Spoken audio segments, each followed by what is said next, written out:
Hi, welcome back guys. This is your friend, the What If guy, back with another fanfiction. This is the first part of What is Issei Awakens Forbidden Power? Now before starting, please give this video a like and subscribe to the channel if you want more videos like this. Now let's get into the fanfic. Today was Mic-Hael Hanson's first day at Kuo Academy, and he had hoped to make a good impression. He had not known about the school uniforms, and he felt annoyed that nobody had told him. Students stared and whispered. Some of the girls seemed more curious than alarmed, while several of the boys showed disapproval. A boy nearby suggested that Mic-Hael was stealing attention, and some of the students muttered about the unfamiliar newcomer. When the class began, each student took a turn introducing themselves, most offering the same polite lines about hoping for a good year and getting along. When it was Mic-Hael's turn, he kept his introduction simple and explained that he was a foreign exchange student who hoped to learn a lot about his classmates and their culture. He added that he had missed the announcement about uniforms and would be glad to change if any were available.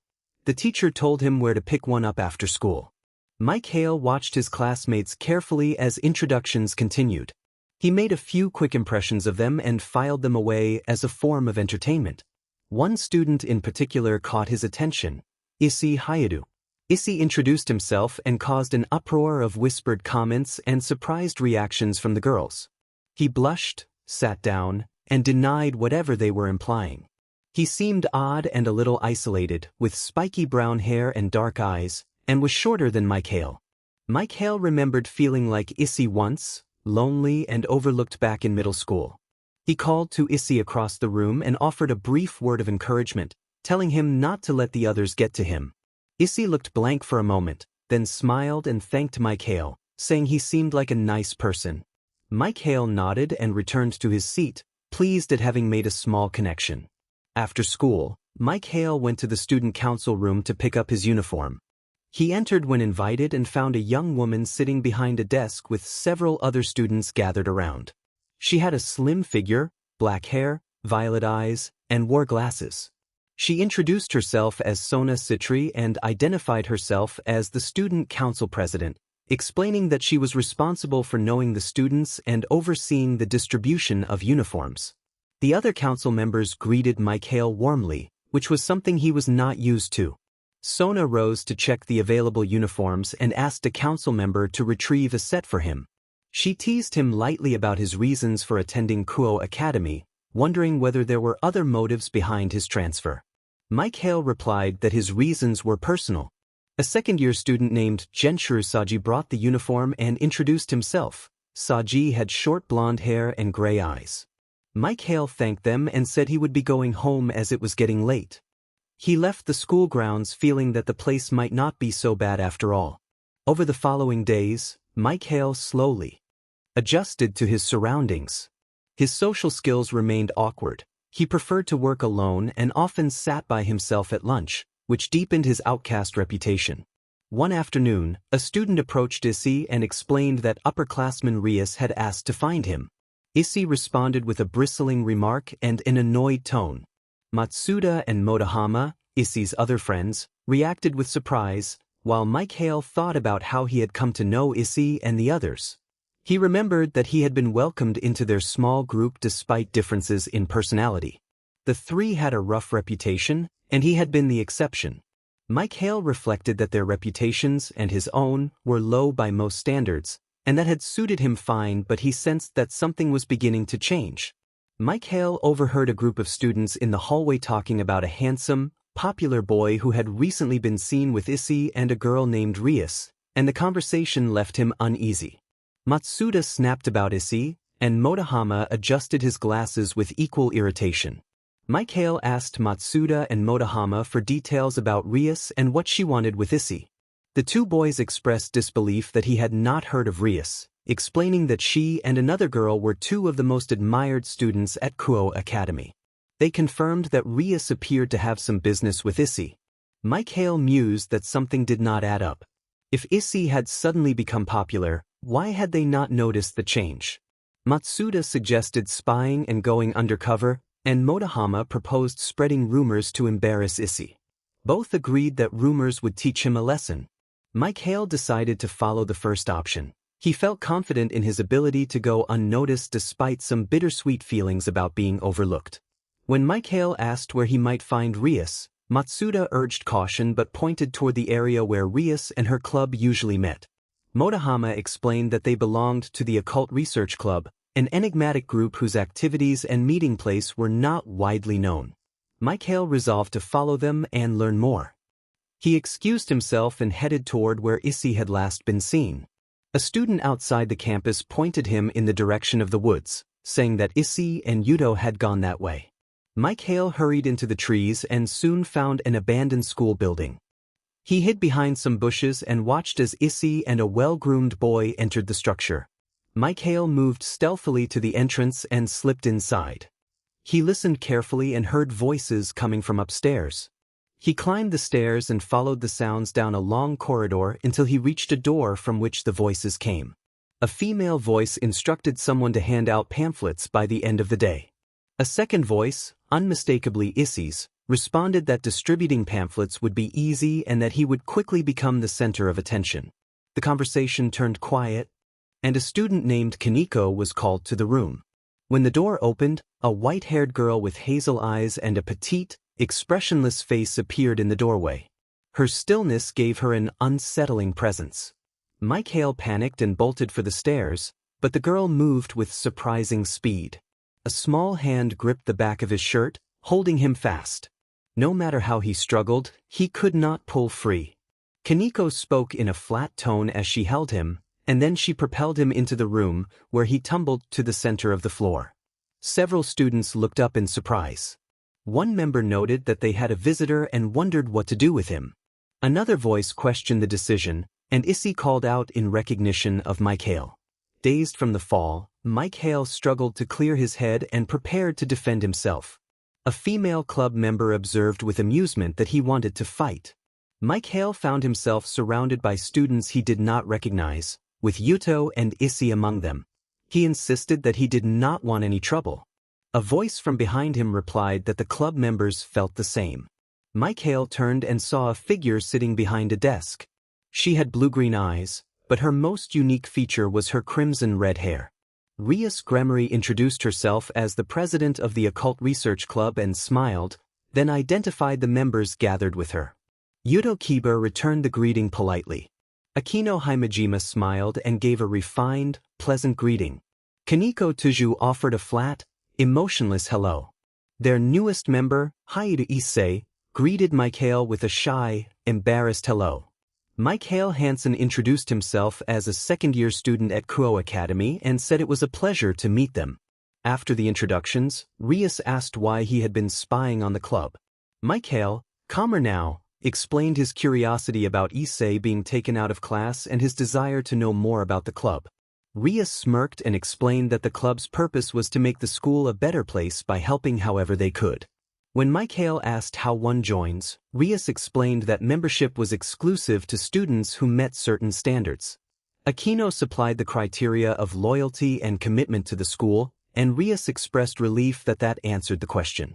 Mic-Hael asked if he could join, and Rias said the club was currently at full capacity now that Issei had joined. Mic-Hael accepted the answer and asked to be informed if a spot opened. Rias smiled and said they would. Mic-Hael nodded, left the room, closed the door behind him, and whispered the word liar under his breath. Depression is something many people experience. Some suffer more intensely than others, but no matter how bad it gets, people usually manage to pull through. Sometimes it clouds the mind and leads to irrational thoughts, and when thoughts go irrational, actions can follow. During lunch, Matsuda suggested to Mic-Hael that he needed companionship. Mic-Hael interrupted, annoyed. Motohama complained that it was blackmail and that someone was forcing the school's top student to do things against their will. Mic-Hael insisted that something more complicated was happening than simple blackmail. The others fell quiet, unsure how to respond. Mic-Hael apologized for snapping and admitted he had been thinking a lot lately. Matsuda clapped him on the back and urged him to take a break and relax with them.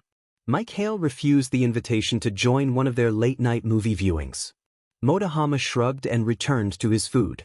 Matsuda, excited, asked Mic-Hael what it had been like to be in the club room with Rias and Akino, Two students many admired. Mic-Hael downplayed the experience, saying they were just like any other girls. Matsuda and Motohama stared, incredulous, and told Mic-Hael he needed to get out more. With that, Mic-Hael decided to walk home. Walking home was rare for Mic-Hael. He normally took the bus, not because of laziness but because he disliked walking alone. Seeing others with friends reminded him of someone he used to walk home with until she disappeared from his life. The memory stung and made him avoid the usual route. He detoured through the woods to escape the sight of people together. As he walked, memories of his friend returned. The easy conversations, the comfort they had shared, and how now she was gone without farewell. The memories made him angry, and he took out his frustration on the trees, punching and cursing. When he finally paused, he realized he had lost his way. The light was fading, and he needed to find his way back quickly. While trying to retrace his steps, he found a boy his age lying on the ground. The boy had short, spiked black hair and wore casual clothing. At first the boy looked like he was simply sleeping, but Mic-Hael soon realized the boy was not moving. Approaching cautiously, Mic-Hael checked for signs of life and then noticed a severe wound to the boy's chest, as if something had struck him. The sight left Mic-Hael shaken. He shouted for help, ran until his voice failed him, and then knelt beside the motionless figure, unsure what to do. Mic-Hael asked aloud who or what could have caused this and why, trying to make sense of the scene. Then he noticed something glinting in the grass near the boy's hand. A small spherical object lay there, appearing to hold a swirling black and purple substance. Curious, Mic-Hael reached for it. The moment his fingers closed around the sphere, intense pain surged through him. His grip tightened and the pain intensified until he lost consciousness. Mic-Hael awoke to a void of darkness and utter solitude. He stood up and listened for any sound, but there was nothing. He shouted a greeting into the silence and, when no response came, concluded that he must be dead. A deep, disembodied voice laughed and told him he was far from dead. Mic-Hael froze, unsure how to reply. The voice teased that he was the quiet type and that he seemed at a loss for words. Mic-Hael kept silent. He still did not know who or what he was addressing. The voice urged him to speak, insisting it was not his enemy and that it meant no harm. When Mic-Hael continued to refuse, the voice said it would simply have to find a new master. Mic-Hael slipped and said the word master aloud, then tensed, realizing he had spoken. The voice chuckled and said that the word would get him to talk. Those before him had reacted the same way. Reluctantly, Mic-Hael decided to converse. He asked where he was. The voice explained that they were inside his mind and wondered why it was so dark. Mic-Hael said he had woken to the darkness. The voice suggested that, since it was his mind, he might change it. Mic-Hael pictured light, and a beam appeared overhead, illuminating his whole body. The voice observed that he looked like another teenager, just like its previous master. Mic-Hael thought of the nearby boy and asked about the previous master. The voice explained that the boy who had lain there before him had been struck down in a sudden confrontation with a fallen angel just hours earlier. The boy had never awakened the voice. After he died, the voice had been forced to gather itself into a sphere outside the body to wait for a new host. When someone touched the sphere, the voice's energy transferred into them, and that was how Mic-Hael had become its new master. Mic-Hael remembered the wound on the boy and the sharp sting he had felt when he touched the sphere. He asked if fallen angels really existed. The voice asked if he believed in God. When Mic-Hael answered yes, the voice said he should then accept the existence of angels and fallen angels. The voice added, with a hint of anger, that devils and their followers also existed. It apologized for getting ahead of itself and explained that 3 factions, angels, fallen angels, and devils, had once been at war, but that the conflict had since quieted, at least according to its memories before a long sleep. Mic-Hael expressed doubt that he could believe all of it. The voice assured him that in time he would understand and then said it was time for him to awake and continue with his life. Mic-Hael asked about being called the voice's master and still had many questions, but the voice promised to explain later and told him he was waking him up. He opened his eyes to find himself lying on the ground, staring into the face of the boy whose head lay meters away. He reached over and closed the boy's eyes, weary of looking at him. When he glanced at his hand where the sphere had been, He found the object shattered and its strange energy dissipated. Mic-Hael managed to make his way out of the woods and immediately called the police on his cell phone to report the body. When the officers arrived, he led them back through the trees. By then it was dark and raining, making the ground slippery and their progress slow. Mic-Hael urged them that the body was right over there and urged them on. One officer told his partner that the kid probably saw a dead body and that it seemed like a prank, while the other replied that they could not ignore the report in case it was true. They continued on until Mic-Hael suddenly stopped in shock when the body was gone, and the pool of blood he had seen earlier seemed to have been absorbed into the ground and washed away by the rain. Mic-Hael insisted that the body had been there, trying to convince the officers he was not lying, but one of them suggested that he had been in the woods too long and had mistaken a log for a body. The officers said they were tired and wanted to wrap up and head back to the main road. Mic-Hael nodded and started to follow them. A sharp snap made Mic-Hael turn toward the darkness, but he found nothing and quickly caught up with the officers. One of the officers asked if he needed a ride home, and Mic-Hael said he would take a stroll before going back. The officer warned him to stay safe and head home to avoid trouble. The police drove off, leaving Mic-Hael alone in the rain. Soaked, upset, and tired, he walked home with his head down and thoughts racing. He wondered how a dead body could be there one minute and gone the next, and what the strange voice he had heard while he was unconscious had meant. He told himself he must have been in the woods too long. A sound of yelling pulled him from his thoughts. Glancing around, he realized he was in an unfamiliar neighborhood. He located the source of the yelling by sound and ran toward it. Through a window of a nearby house, he saw two figures inside. One he recognized as Issei. The other was a man with white hair and red eyes who glared menacingly at Issei. Mic-Hael thought to himself that he needed to find a way in to help his friend, calling the other man a nut job. Fried pulled something from his pocket, and before Mic-Hael could act, a gunshot rang out.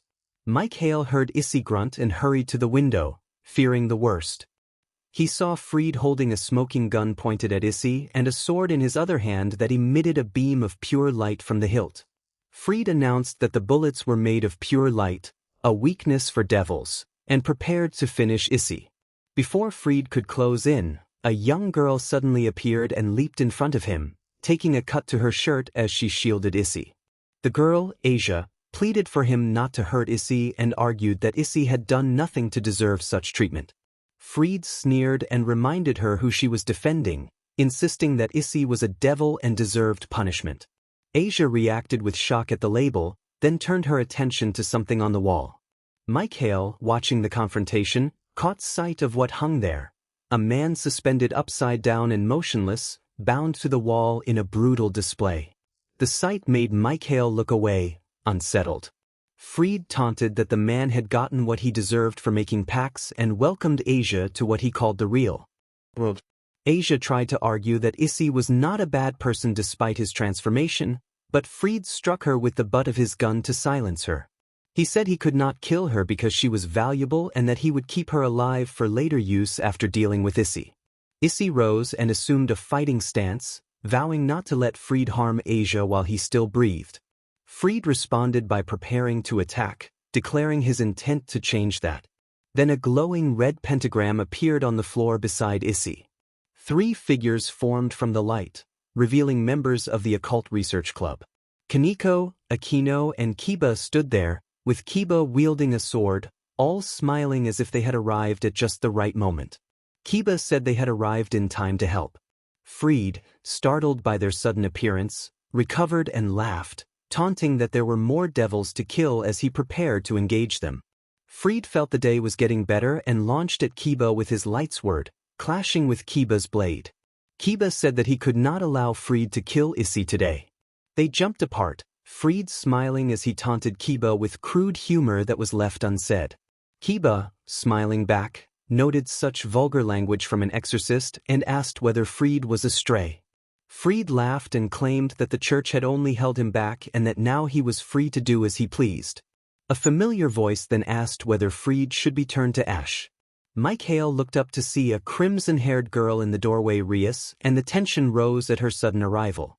Fried continued to sneer, insulting Rias's status as the heir to the Gremory family.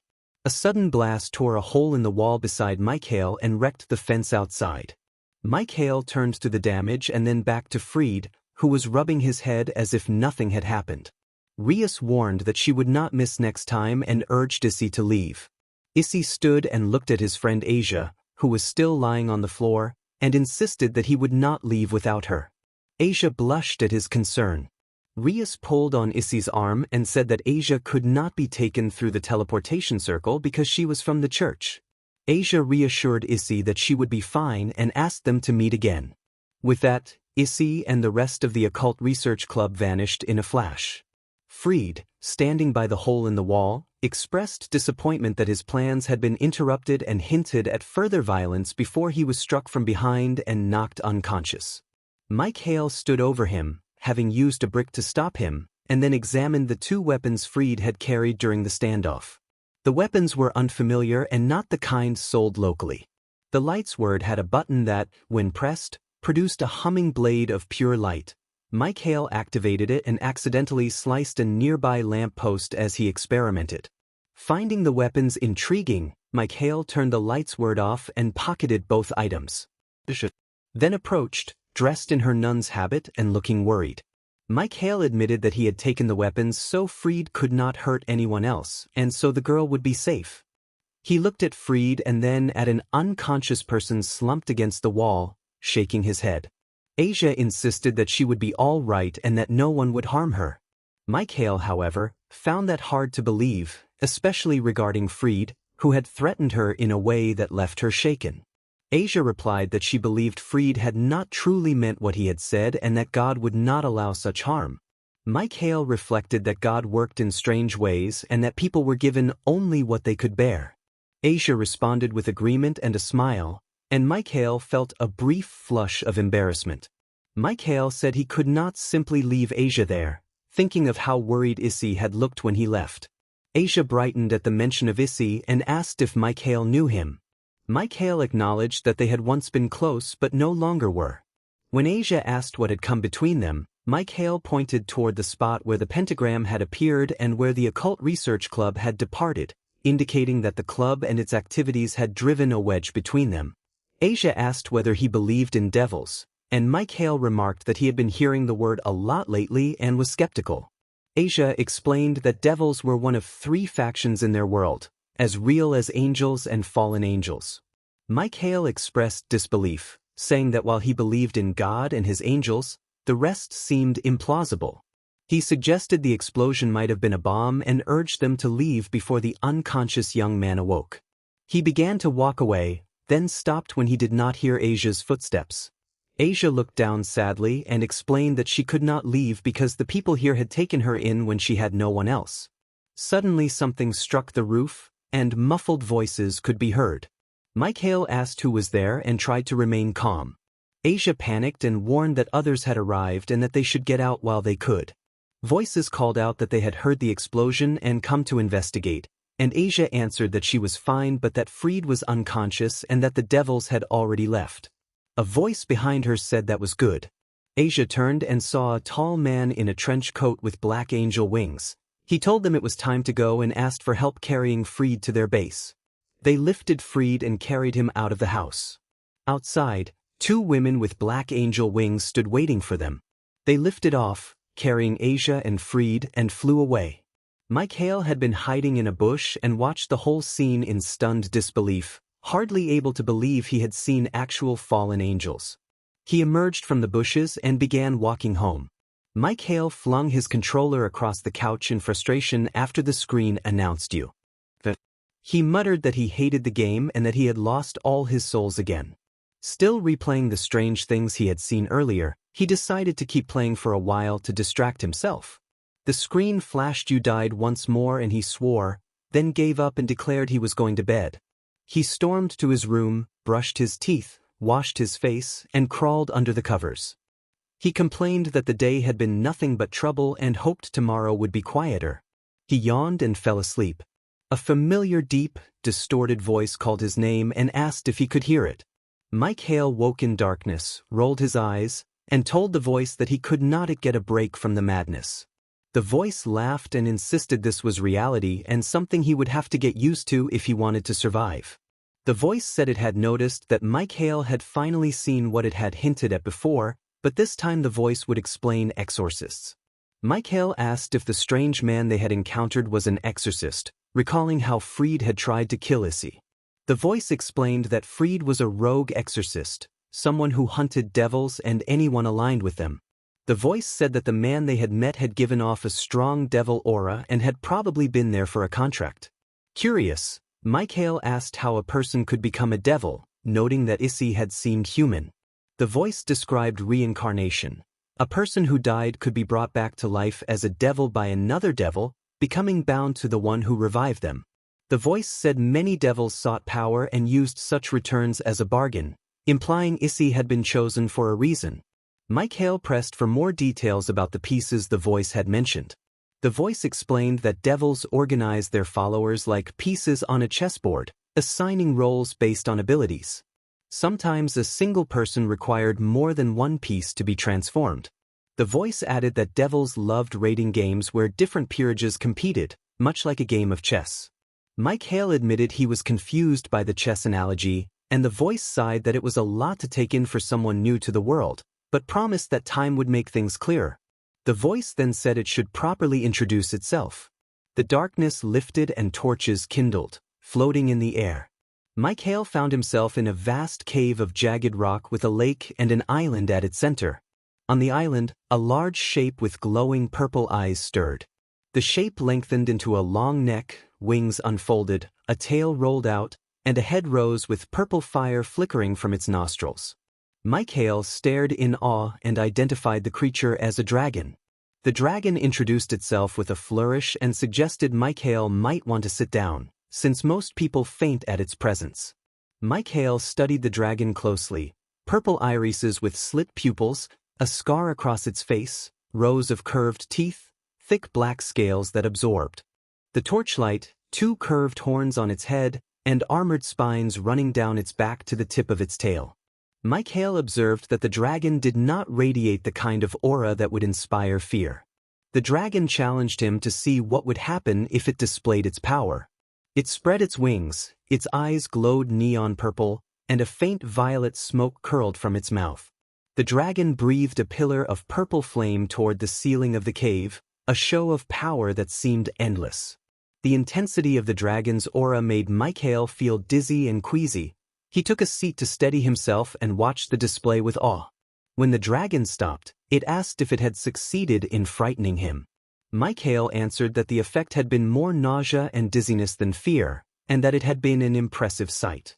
The dragon grinned and remarked that Mic-Hael was an interesting one who reacted with awe rather than cowardice.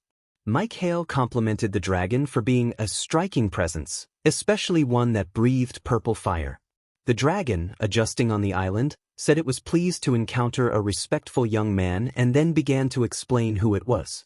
The dragon described being created by God during the War of Three Factions. It said it had been forged as a unique foe, with scales designed to withstand powerful attacks, fire capable of melting the strongest armor, and wings that gave it agility unmatched by other winged beasts. The dragon revealed its name as the Dragon of Sin, and offered the short name Sin. Mic-Hael listened, intrigued, and asked why it was called the Dragon of Sin. Sin explained that it had the ability to draw strength from other people's sins, absorbing them to increase its own power. That absorption, the dragon said, had made it unstoppable. Sin explained that the more people around him, the more sins he could absorb, and the more sins he absorbed, the greater his power would become. Mic-Hael listened, intrigued by the idea that Sin drew strength from the sins of others, but he still wondered why he had been chosen to be there. Sin told Mic-Hael that when he had touched the orb, he had become the wielder of a Longinus. Mic-Hael, puzzled, asked what a Longinus was.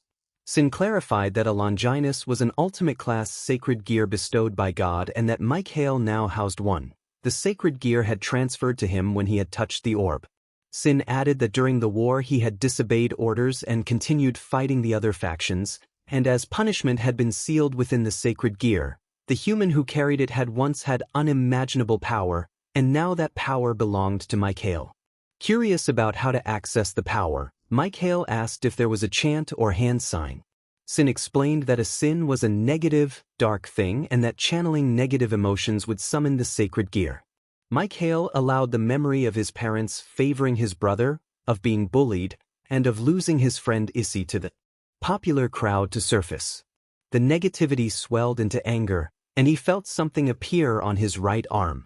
Sin noted with surprise that Mic-Hael had succeeded so quickly. Most people did not summon their gear on the first attempt.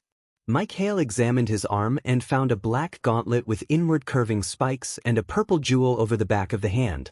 Another jewel sat on his palm and the fingers had taken on a claw-like shape.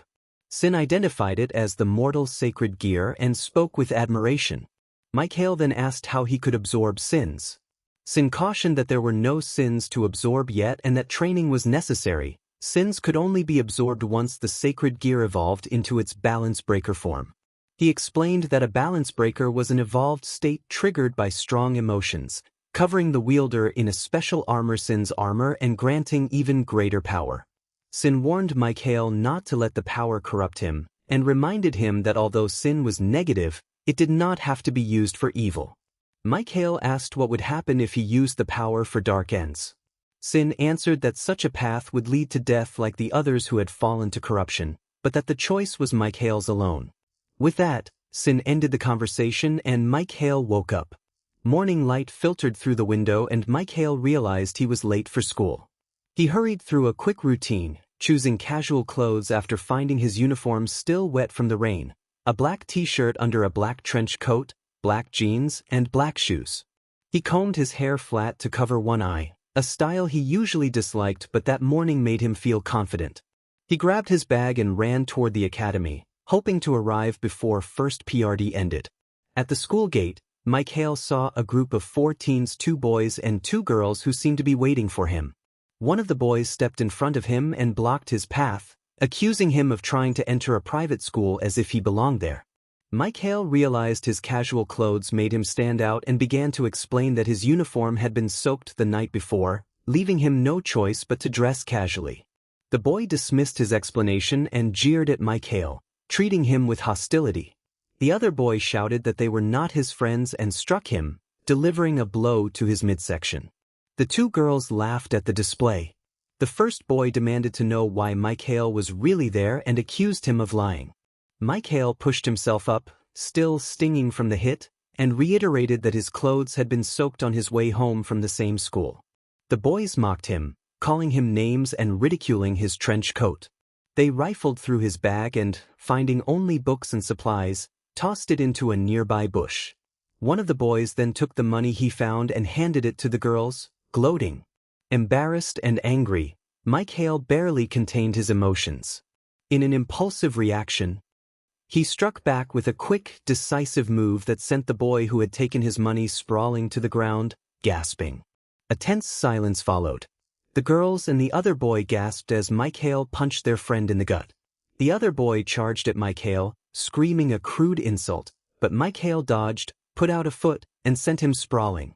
Hair falling over his eyes, Mic-Hael radiated a dangerous intensity.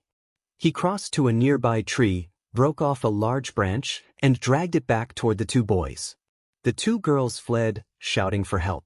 The second boy rose only to be knocked down by a blow to the stomach, and the other was struck in the back as he tried to stand. Mic-Hael raised the branch for a final strike when a familiar voice demanded to know what was happening. Rias Gremory stood there, and Mic-Hael turned and pointed the stick toward her. Rias asked what he intended to do. Mic-Hael began to calm, told her that he would do nothing, and discarded the stick. Rias watched it land out of reach, then ordered him to explain himself and warned that she could have called the police. Mic-Hael explained that his school uniform had been soaked by the rain the previous night, so he had dressed casually. On his way into the school grounds, he had been intercepted by the boys and their followers. They had harassed him, said he did not belong and was a threat to the school, then kneed him and took his belongings. He had retaliated. Rias said his story made sense, but that she would report the incident to the student council for them to decide his fate. In the meantime, she suggested he take the rest of the day off and return when calmer. Mic-Hael did not want to go home or argue. He nodded and walked away with his head down and a defeated posture. More troubling than being told what to do by a popular girl was the fact that he had lost control at the gate. He could usually keep his temper, but something had made him snap. By the time school ended, Mic-Hael had spent the day roaming the streets of Kuro. He drew curious looks because of his appearance, and a passerby asked why he had not been in school. He did not care. He was starving after missing lunch, and one of the bullies had thrown his food and his other belongings to the ground. A smell of fast food drew him in. Inside the restaurant, he went to the register and placed his order, but when the cashier told him the price, he reached into his pocket and remembered his money had been taken. He apologized and said his wallet had been left at home and that he would leave, but the girl dressed as a nun from the previous night offered to pay for his meal. She smiled, waved, ordered her own food and paid for both meals. Mic-Hael thanked her and said he was in her debt. She replied that she did not believe in debts and was simply glad they had met again. He introduced himself as Mic-Hael Hanson. She said her name was Asia Argento and that it was a pleasure to meet him. They smiled and sat down to eat. They prepared to eat. Mic-Hael invited Asia to enjoy the cheeseburgers. At that moment, his friend Issei arrived at the entrance and walked over to join them. Mic-Hael greeted Issei warmly and asked what had brought him there. Issei said he had been walking by, noticed them, and asked if he could join them. Asia eagerly agreed. Issei reached for one of Mic-Hael's fries, but Mic-Hael grabbed his wrist and, in a mock-serious tone, remarked that a man's fries were important. Issei dropped the fry in surprise. Asia looked nervous, then Mic-Hael broke into a grin and laughed, giving Issei permission to take as many fries as he wanted. Laughter followed and Issei helped himself to a handful. Mic-Hael raised his cheeseburger to take a bite and noticed Asia hesitating. He asked if she had never had a cheeseburger before. She answered shyly, rubbing the back of her head. Mic-Hael said it was the perfect time to try one and Issei agreed. Asia looked for utensils, and when she saw none, she produced a small bottle that appeared to contain holy water and said she would wash her hands. Issei flinched at the sight, visibly uneasy. Mic-Hael noticed and tilted his head in confusion. Issei offered a wet nap to Asia, and she wiped her hands until she was satisfied. She folded her hands and began to pray. Issei went pale and swayed as if he might faint, but when Asia finished praying, she began to eat with a delighted smile. Mic-Hael worried more about his friend than about his own meal. Mic-Hael asked if Issei was all right, concerned. Issei replied that he was fine and that it was probably just hunger. Mic-Hael tore his burger in half and offered the other half to Issei, saying it would fill him up. Issei thanked Mic-Hael and took a big bite. Mic-Hael then ate his own burger, savoring every bite, and afterward the three of them walked to the arcade. Because this was Asia's first time in an arcade, the boys decided to show off their skills on their favorite games. Mic-Hael chose a first-person shooter he used to play non-stop back home. It was the same title available in Japan, only in Japanese. Mic-Hael complained about losing and slammed the controller into its holster, and Issei replied that he wasn't going to lose on purpose in front of a girl. Mic-Hael said he would win the next game and poked Issei in the chest with a grin. Issei grinned back, and the two of them traded competitive banter while Asia watched on the sidelines. The boys sat in separate booths to play a racing game. They picked vehicles and waited for the map to appear. As the countdown began, everything seemed to slow. When the race started, both pressed the pedal and shot away from the starting line. Issei took the lead immediately while Mic-Hael found himself stuck behind the pack. Mic-Hael urged his car to move faster. Issei laughed as he rounded the first turn. Mic-Hael found a gap and fought his way up to fourth place. Issei activated a boost and his car spewed blue flame from the exhaust, surging even further. Ahead. Issei declared that Mic-Hael could not beat him at his best game, and Mic-Hael redoubled his effort. The two closed in on each other, both pushing their pedals as far as they could go. When they crossed the finish line, it was a narrow victory for Issei, who celebrated his win with a triumphant shout. Mic-Hael cursed his loss under his breath and acknowledged that Issei had beaten him. Issei reminded Asia that he had won and looked for her, but she was nowhere to be seen. They split up to look for Asia and soon found her standing in front of a vending machine. Issei asked why she had wandered off, telling her that they had been worried. Asia apologized and explained that the game had taken a while, so she had walked around and found the machine. Mic-Hael observed that she probably wanted something from it, and Asia blushed and admitted she wasn't sure. Issei reassured her that friends would get her whatever she wanted and asked what she wanted. She pointed to a plush toy in the crane machine and said it looked cute. Issei jumped at the chance to win the toy for her. Mic-Hael watched with a resigned expression as Issei fed quarters into the machine and tried repeatedly to win the plush. After several attempts, Issei finally succeeded and handed the toy to Asia as a gift. Asia thanked him and hugged him gratefully. Mic-Hael forced a polite smile while feeling a surge of jealousy. As evening fell, Mic-Hael suggested they start heading home. Asia said she should get back before it got dark. The three of them walked together home, with Mic-Hael trailing slightly behind. He walked with his head down, feeling like the odd one out, while Issei and Asia chatted. Their conversation stopped when Issei suddenly raised his voice and declared that he would be Asia's friend, which made Asia cry with emotion. Someone nearby said that this was not possible, and Mic-Hael looked up to see a girl with black feathered wings perched on a lamppost. He watched as the newcomer floated down to stand in front of Issei and Asia. The winged girl spoke harshly to Asia, questioning how she could still exist in her current state and showing open contempt. The girl told Asia to stop wasting time and insisted it was time for her to return. Asia trembled and said she did not want to go back, that she did not want to help hurt anyone anymore. The winged girl countered that Asia's existence was necessary for her group, and she did not show any sympathy. Issei stepped forward in defense, shouting that Asia did not want to go with the winged girl and asking what she planned to do to Asia if she took her. The winged girl, who introduced herself as Rainier, mocked Issei and recalled a past encounter with him. Issei bristled and began to protest, but Rainier cut him off, reminding him of what had happened before and accusing him of having become something she despised. She gathered energy in her hands and formed a spear of shining light, making it clear she intended to settle the conflict. Decisively, Rainier challenged Issei with a threat to finish their confrontation once and for all. Issei's expression hardened with determination. He invoked the name of his power, Sacred Gear, preparing to respond to Rainier's attack. Suddenly a red gauntlet appeared on Issei's arm, a green gem at its center. Mic-Hael watched in amazement, thinking that Issei had a sacred gear and noting how similar it looked to his own. Rainier's face showed shock as well.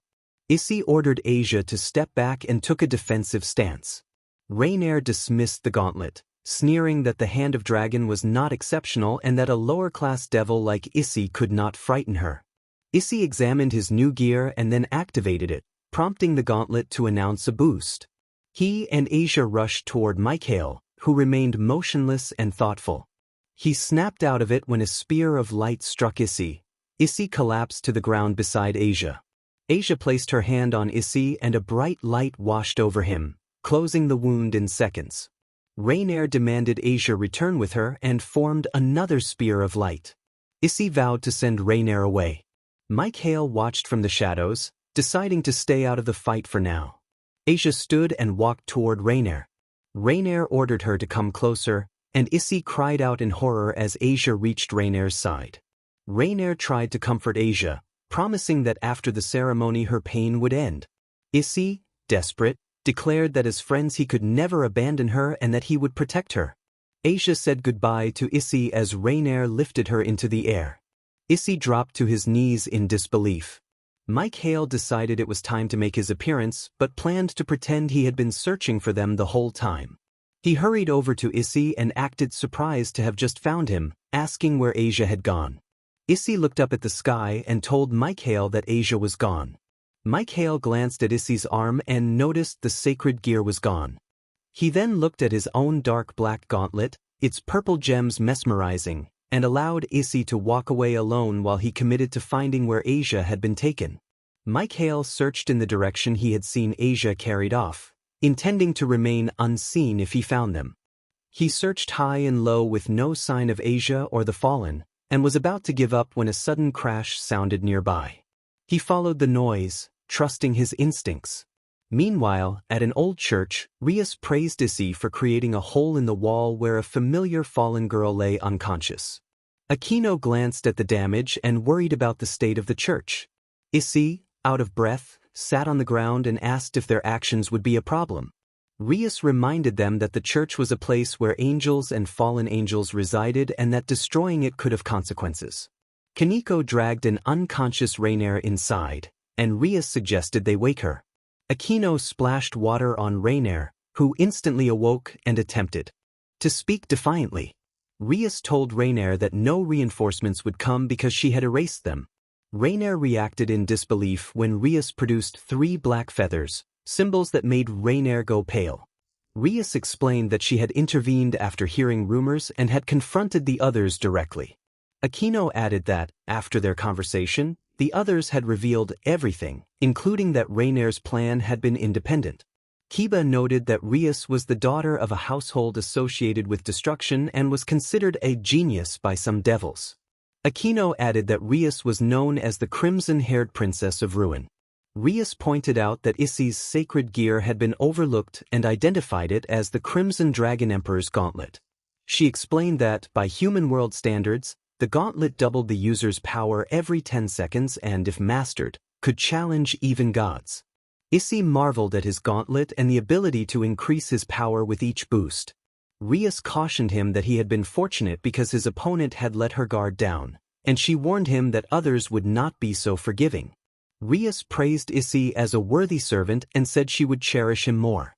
Then she turned toward Rainier with a serious expression and suggested she would normally recover the sacred gear as well. Rainier protested, insisting that the healing power belonged to Lord Azazel and Lord Shambazar. Rias dismissed Rainier's devotion as misguided. Rainier, desperate, called out to Issei and begged him for help, confessing strong feelings and asking to face Rias together. Issei looked at Rainier and then looked away. A short pause bridged the moment as everyone took in the tense scene. Issei told the president that he was at his limit and would leave it to her. Rias pointed her palm toward Rainier and warned the intruder not to try to sway her servant. The group turned at the sharp click of a gun being ped. From the shadowed doorway, a dark figure held a gun aimed at Rias. Issei muttered that it must be Freed again. Rainier cried out for Freed to save her. The figure stepped into the light and identified himself as Mic-Hael, saying that Freed was not there and that he was looking for answers.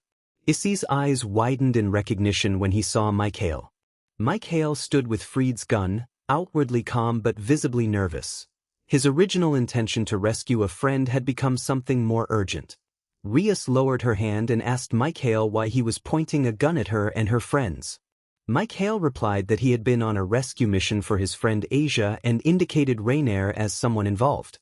Rias assured him that Asia was fine, that Rainier would be dealt with, and asked Mic-Hael to hand over the weapon and leave.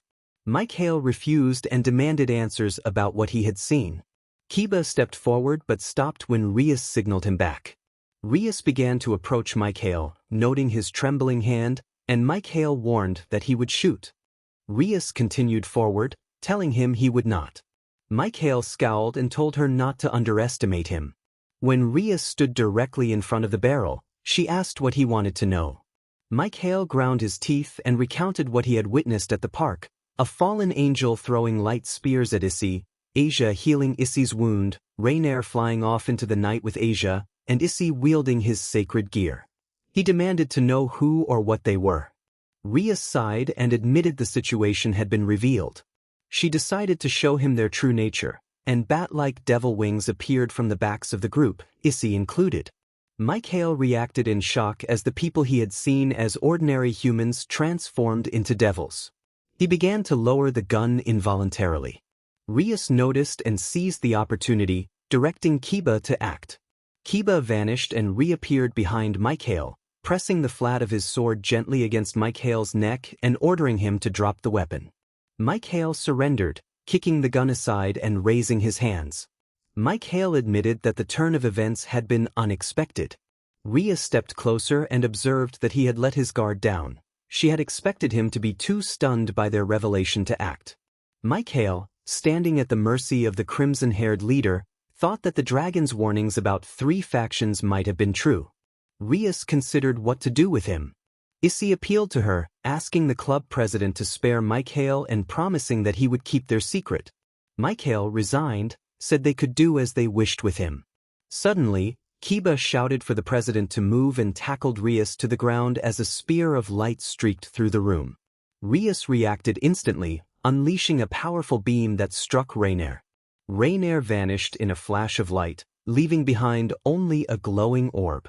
Rias rose and scolded Rainier for attempting a sneak attack, then asked if everyone was okay. In the midst of the chaos, Mic-Hael staggered and collapsed after a glowing spear struck him in the chest. He looked around once and then fell motionless. Shock gripped the room.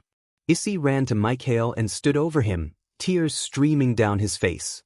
He reached to pull the glowing spear free, but the spear's intense heat forced him to stop. Issei begged them to save Mic-Hael. Rias urged Issei to accept that there was nothing more they could do for him. Issei pleaded that one of Rias's chess pieces might bring Mic-Hael back. Rias examined Mic-Hael and explained that she sensed no potential in him beyond a regular devil and was unwilling to waste one of her pieces. She asked Issei to understand that she could not help. Issei fell silent for a moment, then raised the question of what to do about Asia. Issei asked urgently if they could save her. Rias turned her head toward Asia, who lay motionless on a pew. She walked to the glowing orb and placed it in Asia's hand, explaining that they would first return it to her. They trailed off, reminded that Asia was already dead. Rias pulled a chess piece from her pocket and showed it to Issei, asking what he thought it was. Issei identified it as a bishop piece. Rias explained that a king could carry 15 pieces and that she had already used one bishop but still had another. She walked over to Asia with the orb floating above her palms, placed it on Asia's chest, and stepped back. She acknowledged that it was unheard of, but she would try to reincarnate her as a devil. Rias closed her eyes with the bishop piece in hand and chanted an invocation to Asia Argento in her name, commanding her to return and serve. The chess piece glowed and descended into Asia's chest. Rias declared that Asia would live a new life as her bishop. The piece vanished into Asia, and moments later Asia's body moved. She sat up and looked around the room, spotting Issei beside Rias.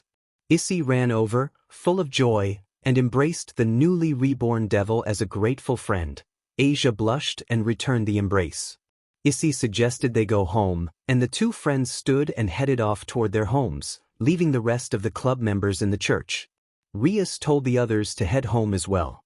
Aquino asked about the body. Rias turned to Mic-Hael, walked beside him, and squatted down. She apologized that she could not help and asked for understanding as she examined his wound. The light spear had disappeared. When she touched his arm to feel for a pulse, a severe pain coursed through her body and she passed out beside the fallen Mic-Hael. She awoke in darkness, unsure of what had happened. She felt herself lying on a rugged surface as if on a mountainside. Her body ached, but she managed to sit up. She was startled when she heard breathing and called out. Receiving no reply, she moved toward the sound and found herself standing in shallow water, as if at a beach without waves. A voice greeted her, and torches ignited to reveal a vast cave. Rias looked around and saw a large underground lake with an island centered in the middle. On that island lay a massive, scaled form. As more torches were lit, she made out a long neck, a head, and great wings draped across its body. She murmured that it was a dragon. The dragon, Sin, observed her surprise and then turned serious. He explained that they were inside Mic-Hael's mind and that he resided within him. Sin said his existence was bound to that life and that, without Mic-Hael, he would be forced to move on. He admitted he had grown fond of his host. Rias asked how she fit into the situation. Sin proposed that she revive Mic-Hael and make him a devil, insisting he would become an invaluable member of Rias's peerage and might one day rival the heavenly dragons. Rias considered the request and noted the problem. She had only one pawn piece left, and Mic-Hael lacked the skill to be a knight. Since he wielded a dragon's sacred gear, the likelihood of needing additional pieces was high. Sin suggested mutation pieces as a slim but possible option. Rias pointed out that Mic-Hael had threatened her peerage with a gun and might be unstable. Sin offered a deal. If Rias revived his master, he would ensure Mic-Hael would not turn on anyone by restraining his power when necessary, since they were one. Rias thought it over and accepted the deal, warning that if Sin broke his word, he and Mic-Hael would face severe consequences. Sin promised to keep his word and told her it was time to wake. Rias jolted awake to find her peerage surrounding her, Issei absent because he had gone home, and she looked down at Mic-Hael and smiled. The next day, Issei arrived at the Occult Research Club's base of operations and slid the door open to find Rias sitting on a sofa sipping tea. He greeted the club president cheerfully. Rias asked about his leg. Issei said it had completely healed thanks to Asia's healing ability and lifted his leg to show it. Rias remarked that such an ability should not be taken lightly and that she now understood why the fallen angels had sought it. Issei set his bag down and sat on the couch opposite Rias. They engaged in a conversation about the evil pieces, something that had been bothering Issei for some time. Issei asked, repeating what Rias had just told him, whether he had been reincarnated into a devil because she had to use more than one piece on him. Rias nodded and explained that she had used 7 pieces to reincarnate him, leaving her with 1 left. She told him he would be the best pawn she would ever have and that, for now, she wanted him to aim to be the strongest. She said she believed he would succeed, called him her cute servant, and pressed a gentle, reassuring hand to his forehead as a good luck gesture, adding that she probably should not have done it in front of her new servants and the Occult Research Club since they might get jealous. Issei looked confused.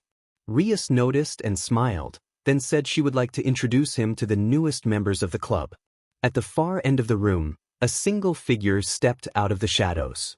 Asia, wearing the school uniform and blushing slightly, approached and, looking a little upset, accused Issei of falling for the club president because she was pretty. Rias giggled while Issei stood dumbfounded. Asia shook her head and prayed for forgiveness for her feelings, then suddenly doubled over with a sharp headache. She explained that devils could not pray to God without suffering and rubbed her temples in sadness because she could not pray anymore. Issei nodded, then noticed something missing and asked Rias where the other new member was, since she had said there were 2. Rias looked around and wondered where he was, hoping he had not tried to avoid them. Kiba appeared in the doorway and greeted them, followed by Kaneko and Aquino, who also joined the group. Rias announced that 1 member still had not shown. Aquino laughed and revealed that they had found that person trying to walk home without stopping to say hello, then reached out and pulled the missing member into the room. Issei's jaw dropped. Standing before him was Mic-Hael. Rias smiled and welcomed Mic-Hael, teasing that he could not miss his introduction. Mic-Hael, looking embarrassed, admitted he would not have missed it but wondered what introduction she meant, since everyone supposedly knew him. Rias reminded him that after last night he had made Issei quite upset. Mic-Hael explained that he remembered being struck by a sudden supernatural force and passing out, waking up disoriented in his room, and now standing there wishing he were at home playing video games. A short neutral bridge followed. Rias told him initiation into the club was more important than video games and that he was there to be initiated into the Occult Research Club like Asia was. Mic-Hael asked what the initiation involved. Rias gestured to the others, and in a blink bat-like wings appeared from their backs and spread out, surprising Mic-Hael and causing him to step back into Aquino, who reassured him with a friendly smile that they were not going to hurt one of their own. Mic-Hael took it all in and realized that what he had seen the previous night was real, something unusual was happening in town. He muttered that he had not expected a beautiful girl to hang out with Issei, which caused Issei to frown and Rias to blush and smile. Rias introduced herself properly as Rias Gremory, heir to the House of Gremory, and explained that she and those with her were devils and her peerage, who served as her servants and also as family. She announced that Mic-Hael was now part of her peerage and an official member of the Occult Research Club. Mic-Hael shook his head and declared that he did not want a family and preferred to be with his own kind, the outcasts. He said he did not serve those who were self-righteous and only helped friends in need, asserting that they were not his friends. Rias's expression hardened as she told him he did not understand his situation. He was her servant and would follow her orders. She reminded him that she had brought him back for a reason and that they would not tolerate him becoming a stray, her warning carrying a firm edge. Mic-Hael glanced at the worried faces around him, forced his composure, and acknowledged Rias's authority by addressing her formally as club president. Everyone relaxed when he agreed, relieved that they would not have to resort to force. Rias smiled, stepped forward, and hugged Mic-Hael, welcoming him to the family. Mic-Hael's eyes widened in surprise at the embrace. He had never had anyone hug him like that before, and emotions ran through him as he tried to process why the girl who had just argued with him could suddenly be so warm.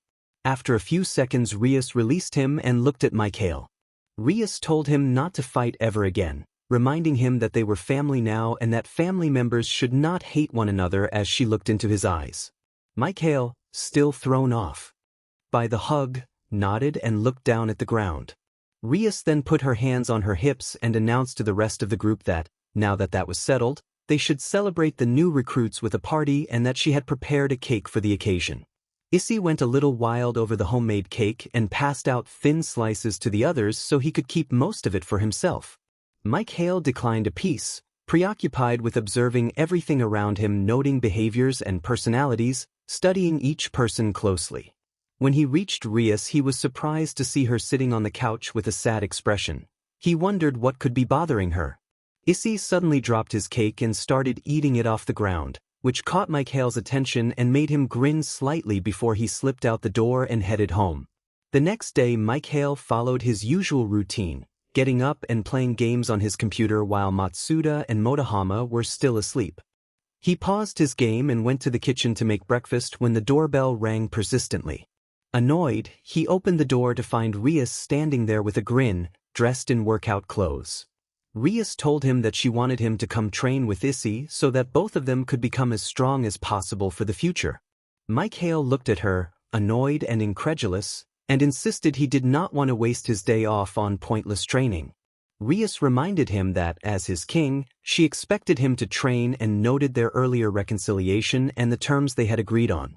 Mic-Hael rolled his eyes and muttered that he was just a normal devil with nothing unique about him.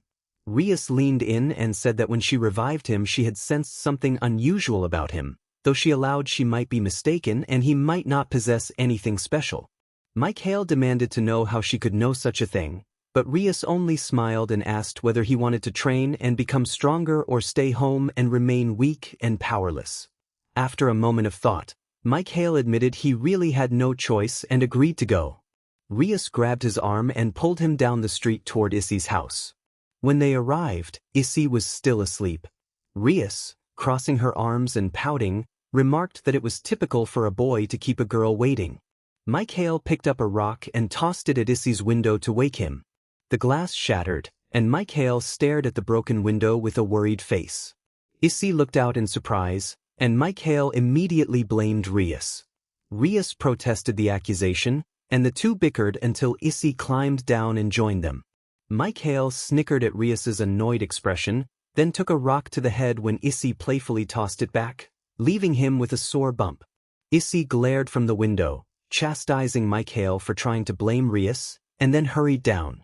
Once Issei was outside, the three of them headed to the school track. Rias announced that training would start immediately and told Issei to go first. Issei got into push-up position and Rias, teasingly, sat on his back to add resistance as he struggled through the exercise. She urged him to keep his focus and pushed him to continue. After many repetitions, it was Mic-Hael's turn. He hesitated, insisting he had agreed to training, not to give anyone a free ride, and tried to step back from the idea of having someone sit on him.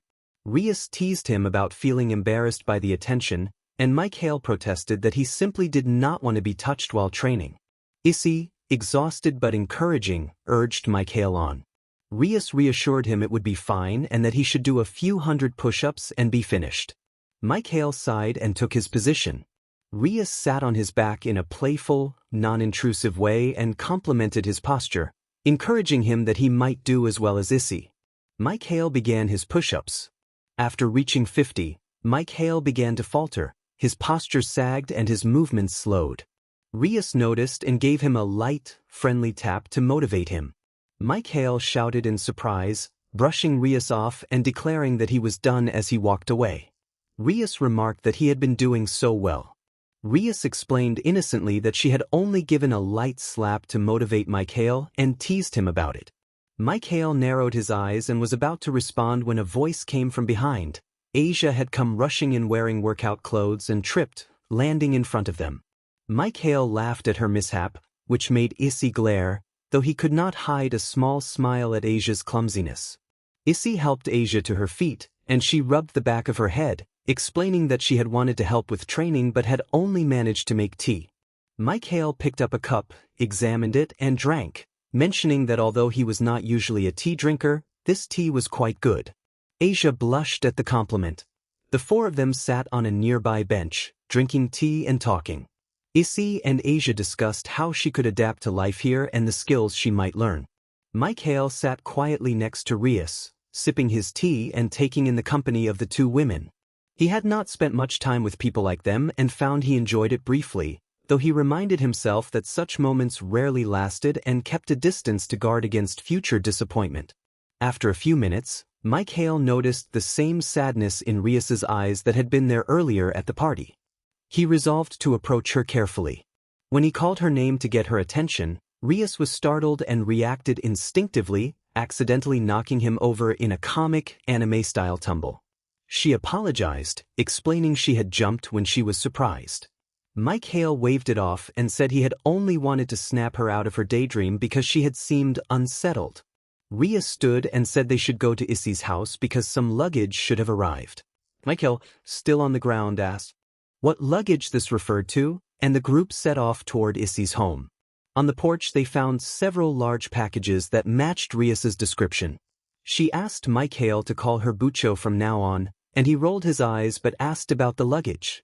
Rias explained that Asia had nowhere else to stay besides the clubhouse, and it would be proper for her to stay at Issei's house for a while. Inside, they sat with Issei's parents. Mic-Hael introduced himself and learned that Issei had mentioned him to his parents before. Issei's mother said they were glad to see their son with a reliable friend. Rias asked for permission for Asia to stay with them. Issei's father expressed concern about the responsibility if anything were to happen, citing Issei's unpredictable nature.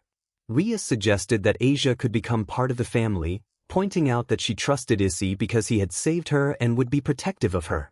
Issei's father considered the proposal, and Rias added that having Asia live there would help her learn local customs and settle in. The idea surprised everyone and prompted a startled, collective reaction that caused Mic-Hael to fall backward from his seat in a comical way. Issei's parents began to cry with joy and offered warm, awkward blessings. A teasing remark from Issei's mother prompted Issei to spit out his tea in surprise.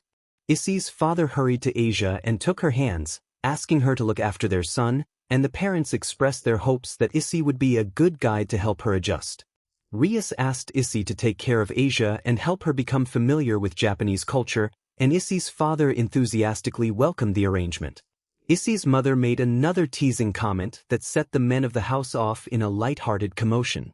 Mic-Hael laughed as Issei and the others chased after them, then noticed Rias standing by the window with the same troubled expression he had seen before. Unable to ignore it, Mic-Hael walked over and tapped her shoulder. He told Rias that he had been observing her all day and that, from what he had seen, something was bothering her. Mic-Hael insisted that the only way to learn what the strange thing was for Rias to tell him, and he looked at her with a serious expression. Rias's eyes widened at his sudden change in demeanor. Rias replied that training was over and he was free to go, but Mic-Hael refused, saying a guilty conscience would bother him if he left without helping. He placed a hand on her shoulder briefly, and she blushed. He then removed his hand, put both hands behind his back, and waited. Rias looked hurt and asked if he could keep a secret. Mic-Hael nodded, saying he was good at keeping secrets, partly because he had no one else to share them with. He reminded her that family shared secrets and helped those in need. Rias smiled, called him a good person, and noted that only the day before they had been at odds. She told him she was getting married soon. Mic-Hael reacted with confusion, and Rias clarified that she had been engaged and did not want to repeat herself. Mic-Hael expressed disbelief that she would marry at their age. Rias interrupted to say it was an arranged marriage. Mic-Hael lowered his gaze in shame and asked if she had any say. Rias shook her head and sighed, explaining that even if she objected it would not change the outcome. Mic-Hael tried to brainstorm ways to avoid the marriage. Rias began to say there was one way that could work but trailed off and blushed. Mic-Hael urged her to speak. Rias said she had a plan that might cancel the wedding. Mic-Hael admitted he could not help with that particular method, but thought it probably would not be difficult. She emphasized she would only consider someone she approved of. When Mic-Hael asked who that person was, Rias blushed and named Issei. Mic-Hael excused himself and laughed in the next room. Returning, he confirmed he had heard Issei's name. Rias explained that Issei lacked some qualities but was the only person she felt comfortable with and that it was her only chance to end the engagement. Mic-Hael acknowledged her feelings and warned that Issei could be impulsive and would do things for fun, but he also had good intentions and cared about others. Mic-Hael wished her luck and told her to come to him if she needed help. Rias hugged Mic-Hael tightly in thanks. He felt awkward, stepped back to hide his embarrassment, and said he would be going before wishing her well. Rias waved goodbye. The next day while walking home from school, Mic-Hael ran into his friends Matsuda and Motohama. He greeted them playfully. They reacted angrily and, in an exaggerated, anime-style scuffle, both punched him in the stomach and accused him of betrayal. Mic-Hael tried to catch his breath and asked what they meant. They accused him of hanging out with the research club. He explained that he had been forced to spend time with them and that Kaneko dragged him to their clubhouse when he tried to avoid them. Matsuda expressed disbelief that Mic-Hael, who usually avoided girls, would spend time with attractive girls and scolded him. Mic-Hael said he was not good at talking to girls and disliked the ones he had been forced to associate with. Matsuda rolled his eyes and told him it was absurd that Mic-Hael was spending time with some of the most popular girls in school. Mic-Hael then spotted Issei and Asia walking home together and pointed them out. Matsuda and Motohama glared and ran over to confront them. Mic-Hael watched and chuckled quietly, thinking that if only they knew. Mic-Hael entered the school building and went to the clubroom. He flopped onto a couch, fluffed a pillow, and fell asleep. A voice called for him to wake up and said they needed to talk. Mic-Hael opened his eyes and found himself in the same dimly lit cave as before. Mic-Hael rose and looked toward the small island where a large dragon rested. He told Sin that they did need to talk and asked what had happened between Sin and Rias, remembering how Rias had somehow learned about his sacred gear. Sin looked away and admitted that he had expected gratitude rather than hostility, since he had saved Mic-Hael's life. He explained that he had brought Rias to them, that she was a nice, pretty girl, and that after they talked she had decided it would be good to have another strong servant in her peerage. Mic-Hael acknowledged that he was thankful but curious, and guessed that Sin had come into contact with her. Sin confirmed that they had talked and that Mic-Hael had even offered Rias help, which made Sin think the two might become good friends. Mic-Hael corrected him, saying that his offer had been an act of kindness rather than friendship. He admitted mixed feelings and regretted being so nice, because he did not want to befriend the devils.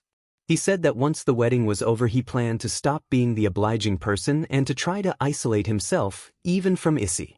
Sin expressed regret and urged him to reconsider, then asked about Mic-Hael's emotional state.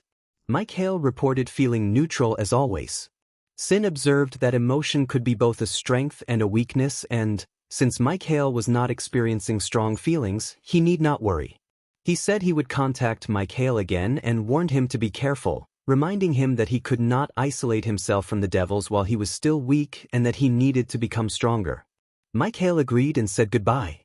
He closed his eyes and vanished, while Sin continued to stare at the spot where his master had been.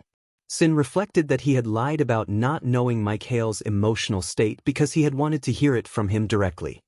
He suspected that Mic-Hael did not fully trust him and noted the loneliness mixed with traces of jealousy and envy. Sin recalled that he had taken the risk of turning Mic-Hael into a devil to drive those feelings away, but nothing had changed. He feared those emotions would worsen over time, and all he could do was sit and watch. Mic-Hael woke to find a blanket covering him and a hot cup of tea on the table, apparently meant for him.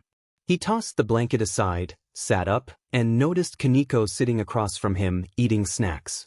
They met eyes and Mic-Hael quickly looked away, unable to make small talk. Kiba sat nearby, polishing one of his swords as usual. When Mic-Hael turned, he saw Akino standing behind him and jumped. Akino apologized for startling him and smiled.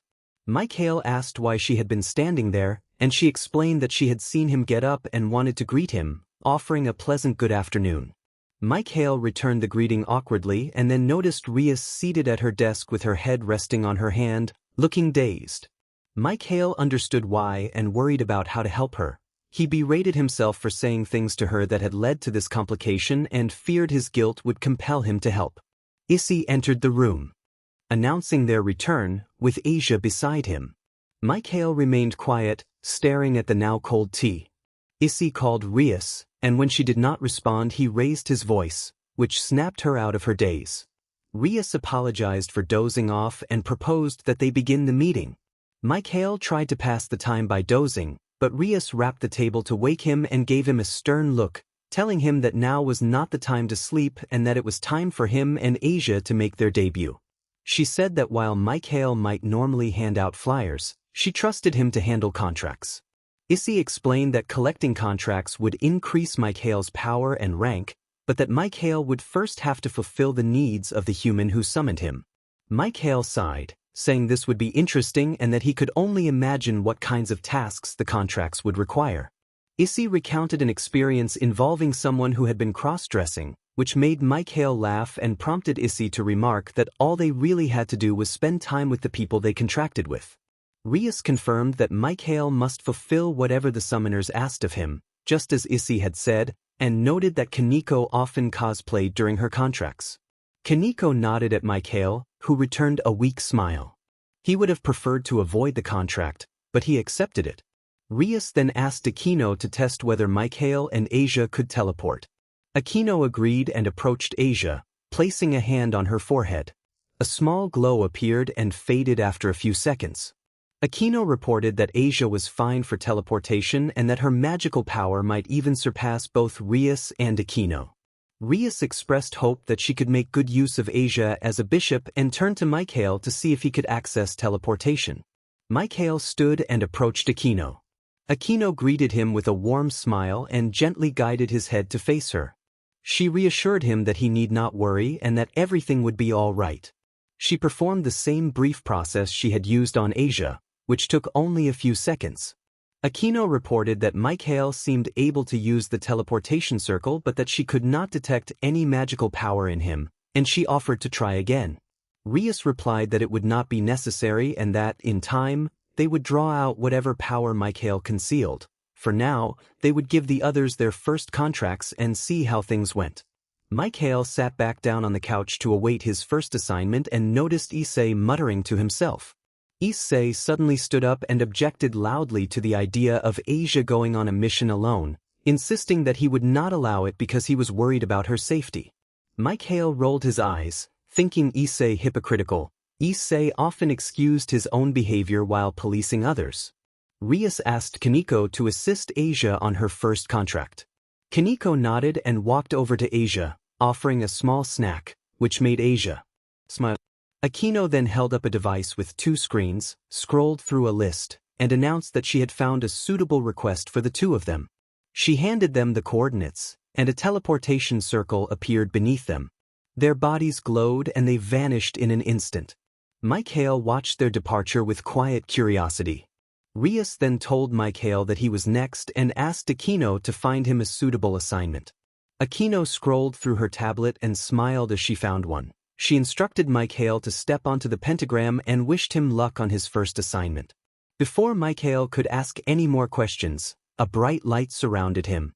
He closed his eyes against the glare, and then the light faded to darkness. When he opened his eyes, Mic-Hael found himself inside an old, dilapidated house. The windows were broken, the walls were pocked with holes, the front door was missing, and vines and weeds had begun to reclaim the structure. Outside, the neighborhood was run down and eerily quiet.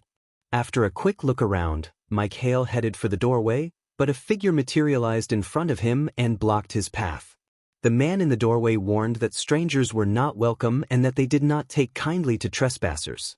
Mic-Hael tried to calm the situation, explaining that he did not want trouble and that he had simply been summoned to the wrong address. Another figure leaned in from around a corner, assessed the neighborhood as one of the worst in Kuo, and commented that Mic-Hael appeared alone, unarmed, lost, and afraid. The big man in the doorway cracked his knuckles and suggested forcefully that Mic-Hael would be in for trouble. Before the confrontation could escalate, A calm voice called out from behind Mic-Hael. The newcomers were surprised at how many people were present. The man who had spoken pointed toward the summoning circle where Mic-Hael had been brought into the house and told the others that if it were not for him, they might have started beating up anyone who showed up there. He ordered them to stand down. The newcomer stepped into the moonlight. He wore a black leather jacket over a red shirt, blue jeans, black boots, and leather gloves. His hair was slicked back, his face was smooth, and his green eyes flashed as he smiled. He introduced himself as Donovan Maras and bowed in a showy, confident manner. He identified the big man in the doorway as Brute and the leaner one as Weasel. Donovan asked what Mic-Hael, as a devil, could do and whether he possessed great power. Mic-Hael admitted that he had not yet discovered his abilities. Weasel reacted with exasperation at the news, and Brute questioned how they would complete the work with a devil who appeared broken. Donovan rubbed his temples and, after a moment, decided that despite the setback Mic-Hael would still have to prove himself. He said he wanted to run a quick test. A loud bang cracked through the room. Mic-Hael staggered as a sharp sting flared on his forehead, and when he looked up he saw a handgun still smoking and aimed in his direction. He looked around at Weasel and Brute and saw grins on their faces as excitement filled them. Donovan began to laugh, and an evil grin appeared on his face. Rapid gunfire erupted. Mic-Hael was shot at in quick succession. The bullets stung as they bounced off his body, but Mic-Hael just stood there, unharmed. Donovan put his gun back and stepped toward him, noting that Mic-Hael might not have powers but could take a bullet for someone, and that was exactly what they needed as he patted him on the shoulder. Mic-Hael asked what they needed him for while picking up a bullet from the floor. Donovan said they needed an extra man for their mission and someone to support them in an unfortunate predicament. Mic-Hael would be that support. Mic-Hael, confused, asked what the mission was that involved bullets and his support. Donovan nodded toward a door and the three of them grinned, which only deepened Mic-Hael's confusion. He opened the door to find stairs leading down into a basement. Donovan gestured for him to go down. As he took a step, he was pushed from behind and fell onto his back. He grunted in pain as footsteps came down the stairs. Donovan lifted him, set him on his feet, and inspected him from head to toe. Donovan noted no broken bones and only a few bruises, then declared it time for the last test and ordered Brute and Weasel to hold Mic-Hael. He said he had always wanted to try a theory about holy water and that he had a bottle with him. Mic-Hael watched in terror as Donovan opened the bottle and approached with a smile. Donovan poured the liquid over Mic-Hael's head.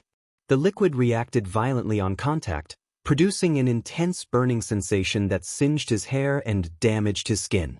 Mic-Hael cried out as his hair was burned away and severe scarring appeared across his head and face. The left eye was left blind. Donovan reacted with exhilaration, declaring the result remarkable and confirming that the rumors were true about holy water's effects on devils, and told the others to release Mic-Hael because they had to prepare for their biggest heist in Kuro. Mic-Hael fell to the ground, clutching his face as the heat subsided. After a few minutes, the pain eased and he heard something drop beside him. Donovan urged him to look at what the liquid had done, calling his appearance shocking. Mic-Hael picked up the fallen mirror and saw that his long hair was gone, his left eye was blind, and the left side of his face had been badly scarred and disfigured by the burns. He broke down and cried. Donovan tried to minimize it, saying it was not that bad and suggesting a roll of bandages. Mic-Hael snatched the roll, mortified, and wrapped it around his face so only his one good eye remained visible. He glared at Donovan with hatred. Donovan stood over him, smiling, and accused him of overreacting. He insisted that Mic-Hael take one for the team and threatened to withhold signing a contract if Mic-Hael refused to cooperate. Mic-Hael rose, fists clenched and jaw tight, aware that his life had been changed and that he would face questions and ridicule. Donovan grew angrier, declared he would not sign the contract, and ordered Mic-Hael out of his house. Mic-Hael's anger surged. He lunged at Donovan but missed. Donovan dodged, rushed over, turned Mic-Hael over, and struck him repeatedly until Mic-Hael lost consciousness. Mic-Hael heard a familiar voice urging him to wake and opened his eyes to find Sin sitting on the small island as always, but something was wrong. A black aura leaked from Sin's body and flowed upward toward the cave ceiling. Mic-Hael asked with concern what was happening to Sin. Sin replied in a weakened tone that Mic-Hael was drawing a massive amount of power from him, draining his reserves, and that the worst might still be to come. Sin feared for what might be happening in the real world. Mic-Hael asked if he should have been unconscious, trying to make sense of it.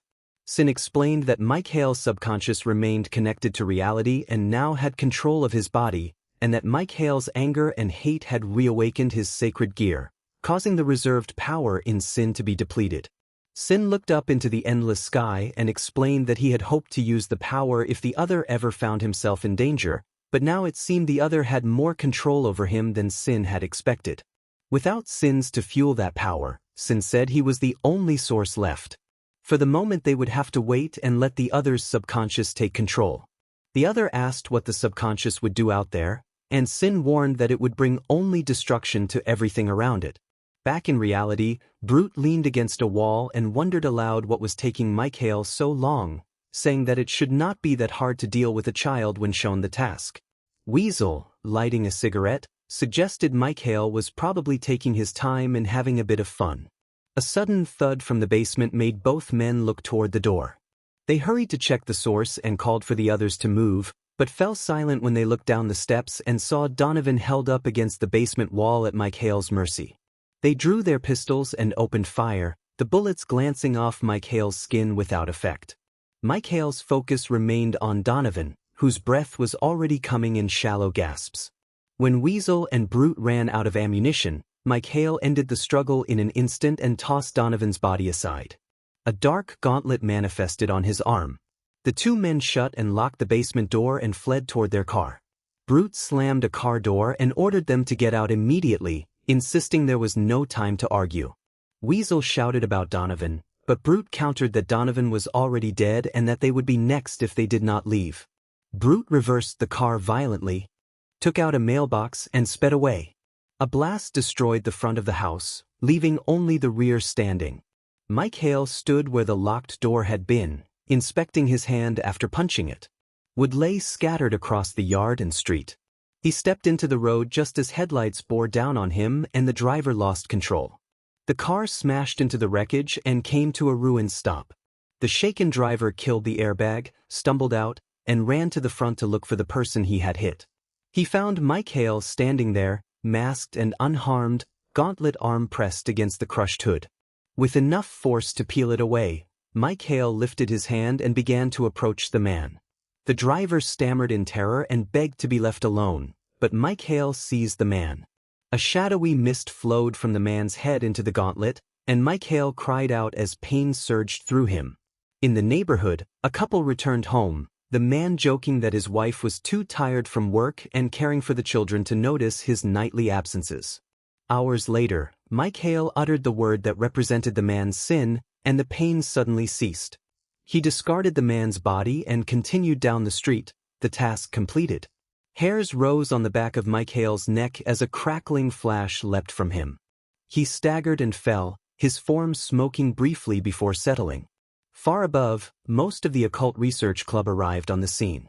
Kiba stood and asked if anyone else sensed the disturbance. Rias, sitting behind her desk before they departed, confirmed that she did. Aquino pulled up readings on her tablet and reported that the energy matched the location where Mic-Hael had been sent to complete his contract, raising the possibility that his contract had something to do with the disturbance. Rias noted that the power did not resemble a rogue devil. Rogues would have been detected earlier. The pressing question was whether the source of raw power was a threat. Rias instructed everyone to prepare and announced that they were heading to the scene. Issei protested that he would not be left behind and insisted on joining to protect Butchu, but Rias firmly told him to stay. She also directed Asia to remain behind with Issei. Issei squared his shoulders and offered brave words, but Rias held firm. She wanted them to stay safe and to practice strengthening themselves while the others investigated. She hurried out with the team. Meanwhile, Mic-Hael's grasp on the man had tightened as the black mist flowed into his gauntlet. The sensation passed and he moved on, leaving the man where he had fallen. Moments later, Mic-Hael was overcome by a burst of energy and collapsed, smoke trailing from his form. Aquino's attack had subdued him efficiently from above. Rias and the team descended to where Mic-Hael lay and took in the ruined house and the wreckage in the street. Rias felt a pang of regret at what had happened to him and resolved that they would bring him back to the clubroom and set him right again. Kiba examined the destruction and the nearby victim. He asked what Mic-Hael had done to cause such devastation. Rias admitted they would need to question him once he was conscious, but, for now, she instructed Kiba and Kaneko to bring Mic-Hael back to the clubroom and to ensure that Asia and Issei did not see him and worry. Kiba nodded and moved to carry Mic-Hael with Kaneko's help. Rias turned to Aquino and said that she and Aquino would investigate the scene and follow the trail to the two men who had fled in the car. With that plan set, the team split to secure the area and pursue the source of the raw power. Rias concluded that they played a part in this and could provide useful information, then turned toward Aquino. A sudden return of the raw energy she had felt earlier made her instinctively call for Kiba to wait, but it was already too late. Kiba and Kaneko had vanished, heading back to the club room with a now-conscious Mic-Hael. Rias and Aquino exchanged worried looks and attempted to teleport back, but the raw energy interfered and prevented them from traveling.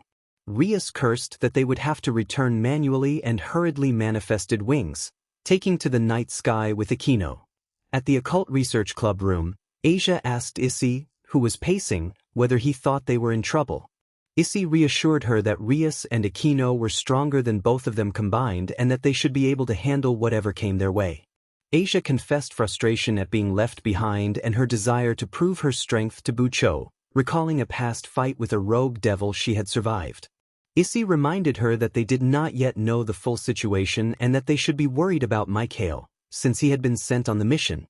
Asia began to voice her fear when a flash heralded the return of Kiba and Kaneko with Mic-Hael.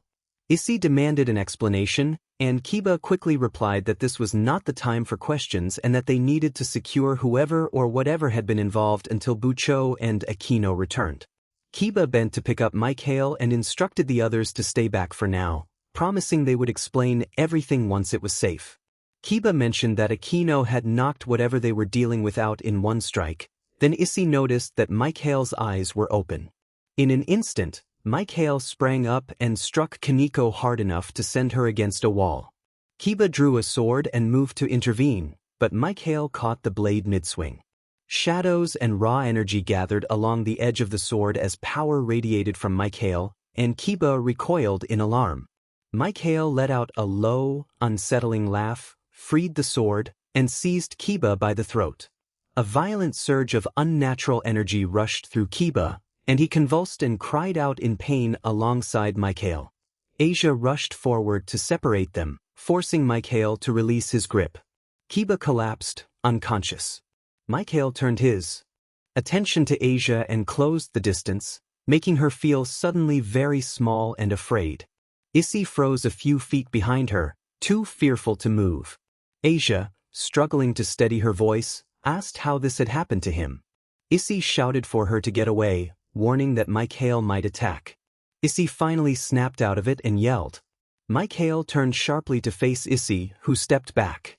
Asia gently tilted Mic-Hael's head with her hand so he looked at her. Asia pleaded with him to stop and said that he was not himself, asking them to help. She admitted she did not understand what had happened with his contract but insisted he was a good person, not evil. As she spoke, her hand began to glow on Mic-Hael's face.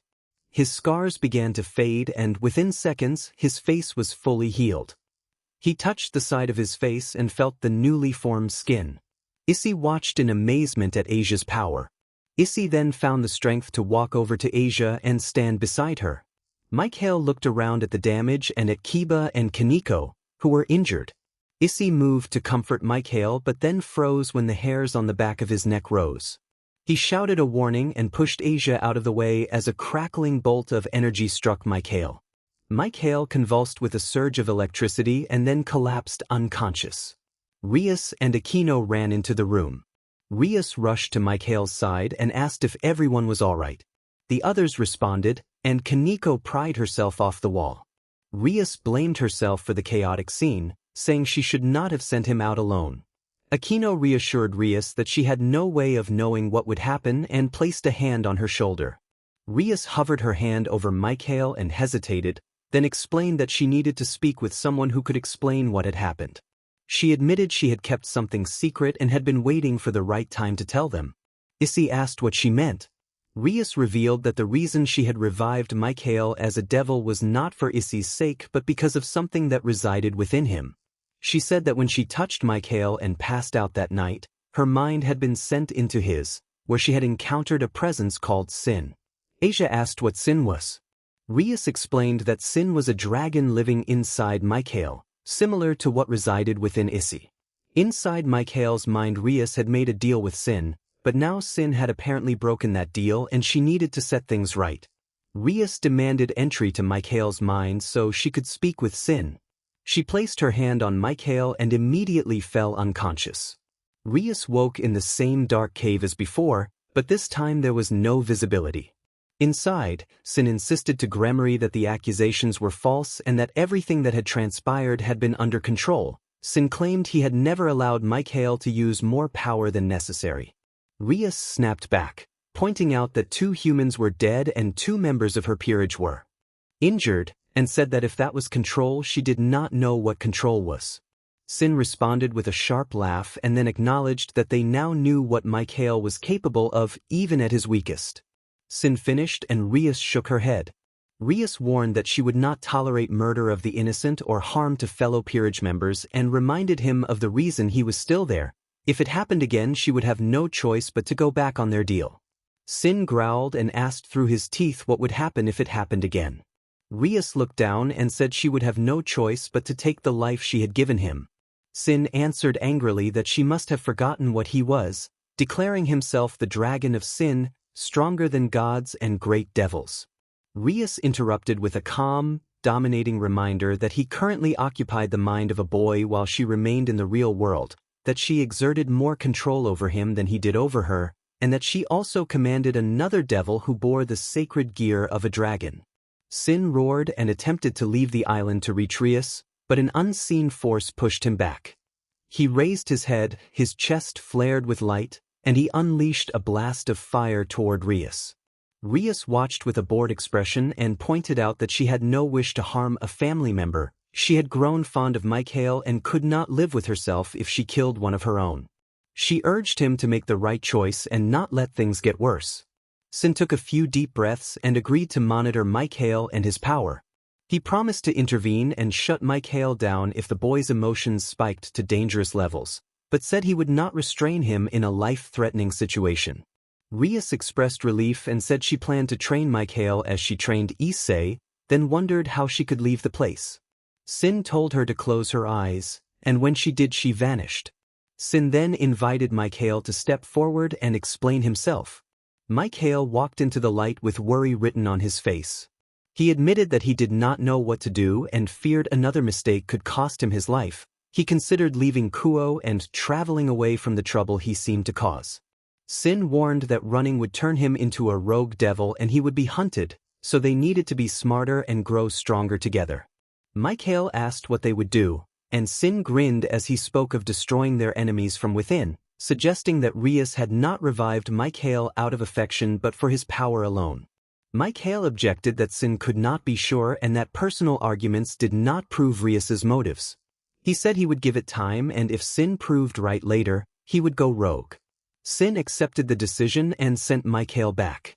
Mic-Hael awoke on the floor still feeling electricity in his body and dizzy as he stood. His fellow peerage members stared at him, ready to fight. Rias urged them to stand down and expressed uncertainty that this was truly the Mic-Hael they knew. Mic-Hael nodded and tried to leave, but Asia gripped his arm and reminded him that they were still worried about him. He explained that he needed fresh air to clear his mind and walked out when she released him. Rias turned to the others and said they needed to talk about Mic-Hael. Mic-Hael walked the late-night streets trying to forget what he had done. The thought of killing another person troubled him, though his feelings toward Donovan were different. He harbored intense hatred for Donovan for the experiments he had performed, and he felt some grim relief that Donovan was gone. He recalled how decisively that confrontation had ended and wondered what would happen if he faced multiple people at once. The sound of music and laughter pulled him toward a neon-lit building that identified itself as a late-night club. A bouncer stopped him at the entrance, and Mic-Hael decided not to go in. He moved on, leaving the crowd and the music behind.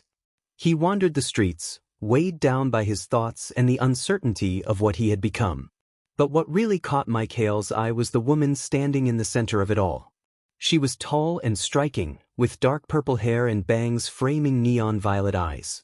She wore a bold one-piece outfit and knee-high black stockings with black boots. Her gaze turned to Mic-Hael and a sharp grin formed on her face. He blushed as the door finally closed, then looked back at Mickey, who regarded him with a puzzled expression. Mic-Hael explained that he had been lost in thought and would be going. The woman, known as the mistress, announced with amused delight that a visitor had arrived at her establishment and that it was welcome. She stepped up beside Mickey and regarded Mic-Hael with keen interest. Mickey objected that Mic-Hael was underage and that it was inappropriate to let him in, but the mistress waved the protest away and insisted on showing him around the club. Despite the objection, she took his hand and led him further inside. As they moved deeper into the club, Mic-Hael's eyes adjusted to the dim lights and new surroundings. Men watched him with envy while the staff regarded him with curiosity. A waitress remarked to the mistress that she always attracted unusual guests, and one patron reacted so strongly to Mic-Hael's presence that he fainted. They were guided down a hallway lined with curtains that shielded the activity within. Through a slight gap one could see a performer entertaining a patron. Eventually they reached a door labeled, "Private, do not enter," and Mic-Hael felt uneasy. The mistress ushered him into the room and closed the door behind them, the sound of the lock clicking into place. The room was dim and decorated in a romantic style. A heart-shaped bed draped with red blankets and pink pillows, black drapes hanging from the ceiling to obscure the bed, a white fur couch, and a bathroom with a walk-in shower. Mic-Hael tried to keep his composure and took a seat on the couch. The mistress returned to the seating area and sat not far from him, offering a reassuring smile and suggesting he relax and talk about what had troubled him earlier. She moved closer to emphasize her invitation to stay a while and let go of his worries. When her eyes glowed in a way that made him feel unsettled, Sin, the voice in his head, urged him to snap out of it. Mic-Hael jerked back from the intensity of the moment and pushed the mistress away. The mistress recovered quickly and laughed softly at his reaction. Mic-Hael went to the door and tried to open it, but the lock held.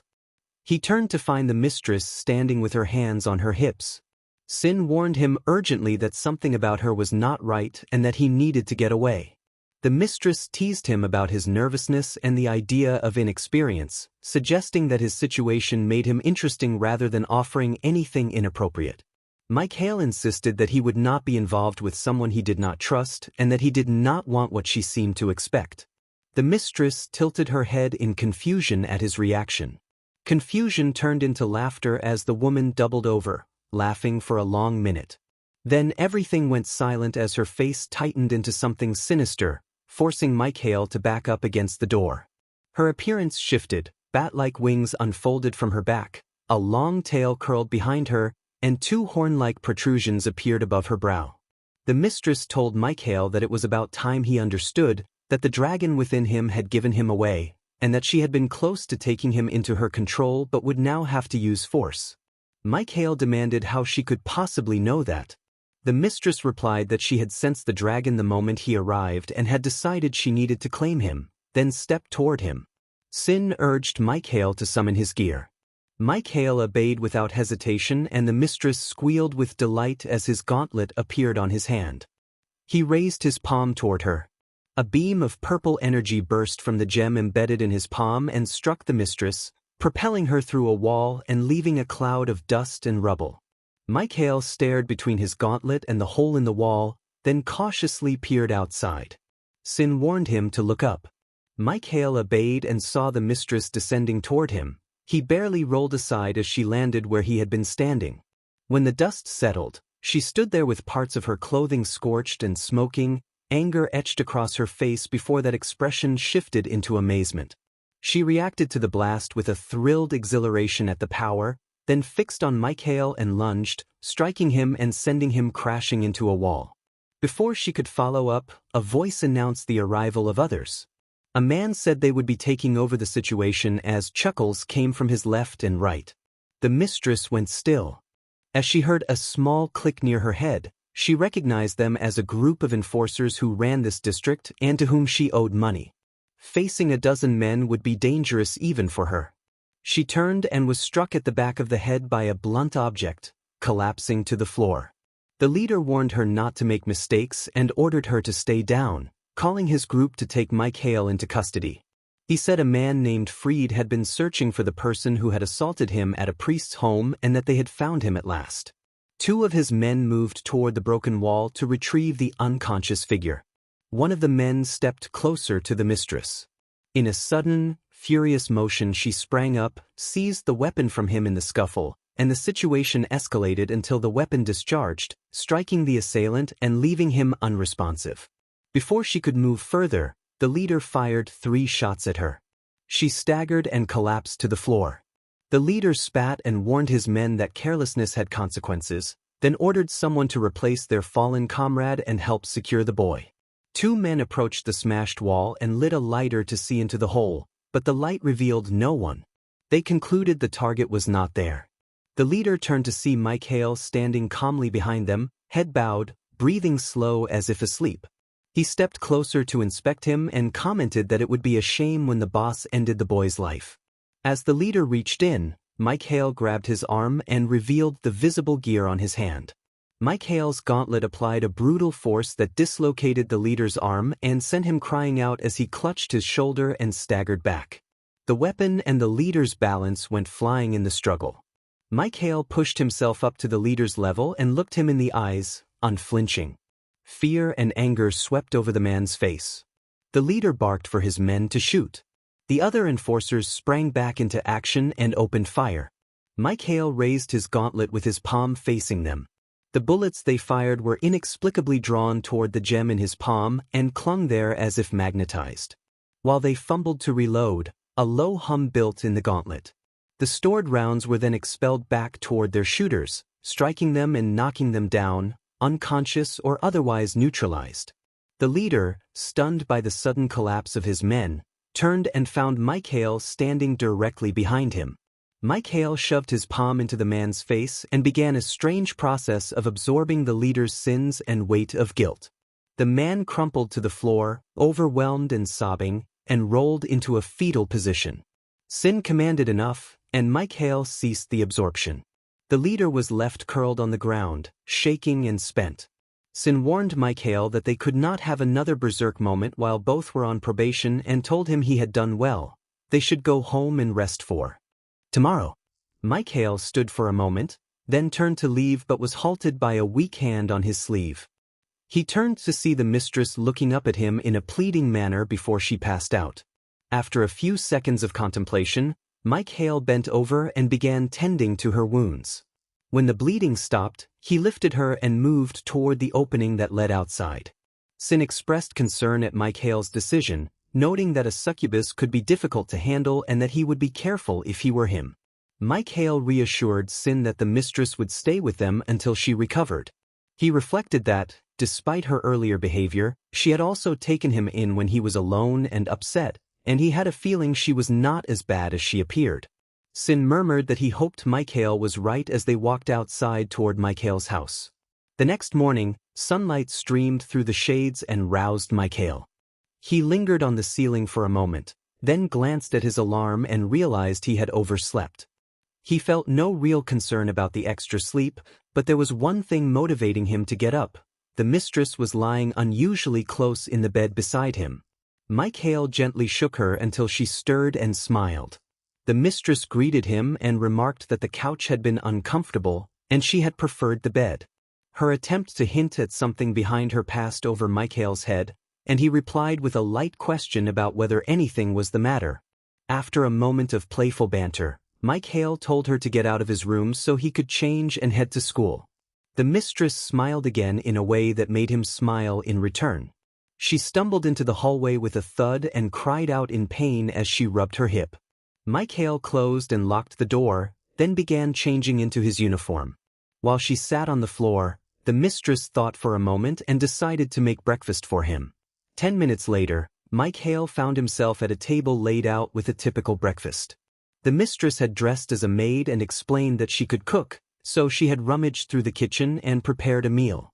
Mic-Hael noticed that the cabinets and fridge were bare and briefly considered the cost of the next grocery run, but he accepted the breakfast and ate. He enjoyed the meal, and the mistress watched him with a hopeful expression. After the meal, Mic-Hael told Sin that it had been better than plain toast and that there might be reason to keep the mistress around rather than send her away. The mistress felt relieved and began to thank him, but Mic-Hael suddenly sprang to his feet in alarm when he realized he was late for school. He grabbed a glass of orange juice and drank it quickly. The mistress suggested, with a nervous laugh, that he might skip school and take a break after such a large breakfast.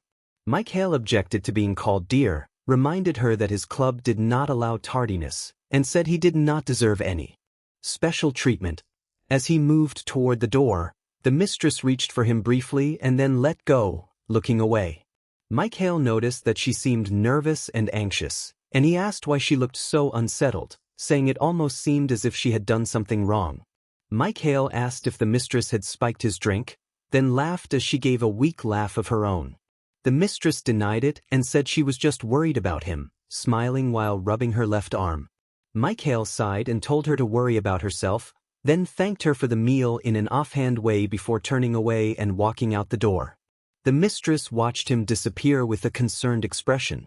Not long after he left, Mic-Hael began to feel slightly dizzy as he walked along the sidewalk to school.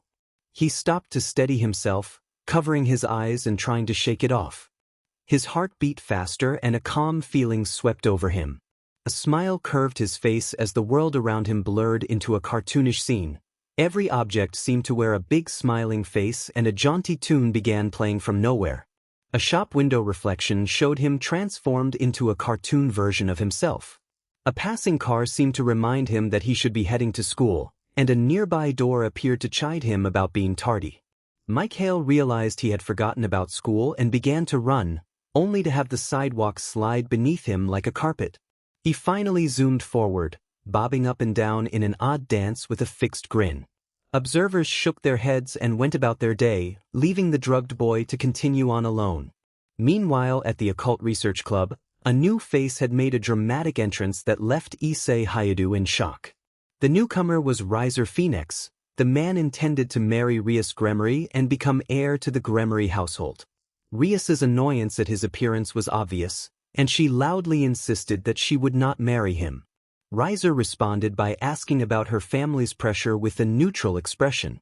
Rias retorted that it was none of his business and that she would choose her own partner, raising her voice as she reminded everyone that her household had promised she could do as she pleased until she graduated. The bickering continued until the pair agreed to settle things with a rating game. Riser then decided to display his peerage to everyone, which provoked Issei's temper. After a few snide remarks from Issei, Riser lost patience and called out Rias about discipline for her students, pointing at Issei who was still smirking over an earlier jibe. The clubroom door suddenly slammed open and everyone jumped. Rias looked toward the doorway in surprise as Mic-Hael burst in, disheveled and acting erratically. Mic-Hael told them to hold off on thanking him because he had been surrounded by talking objects and exhausted by the cartoon hallucination.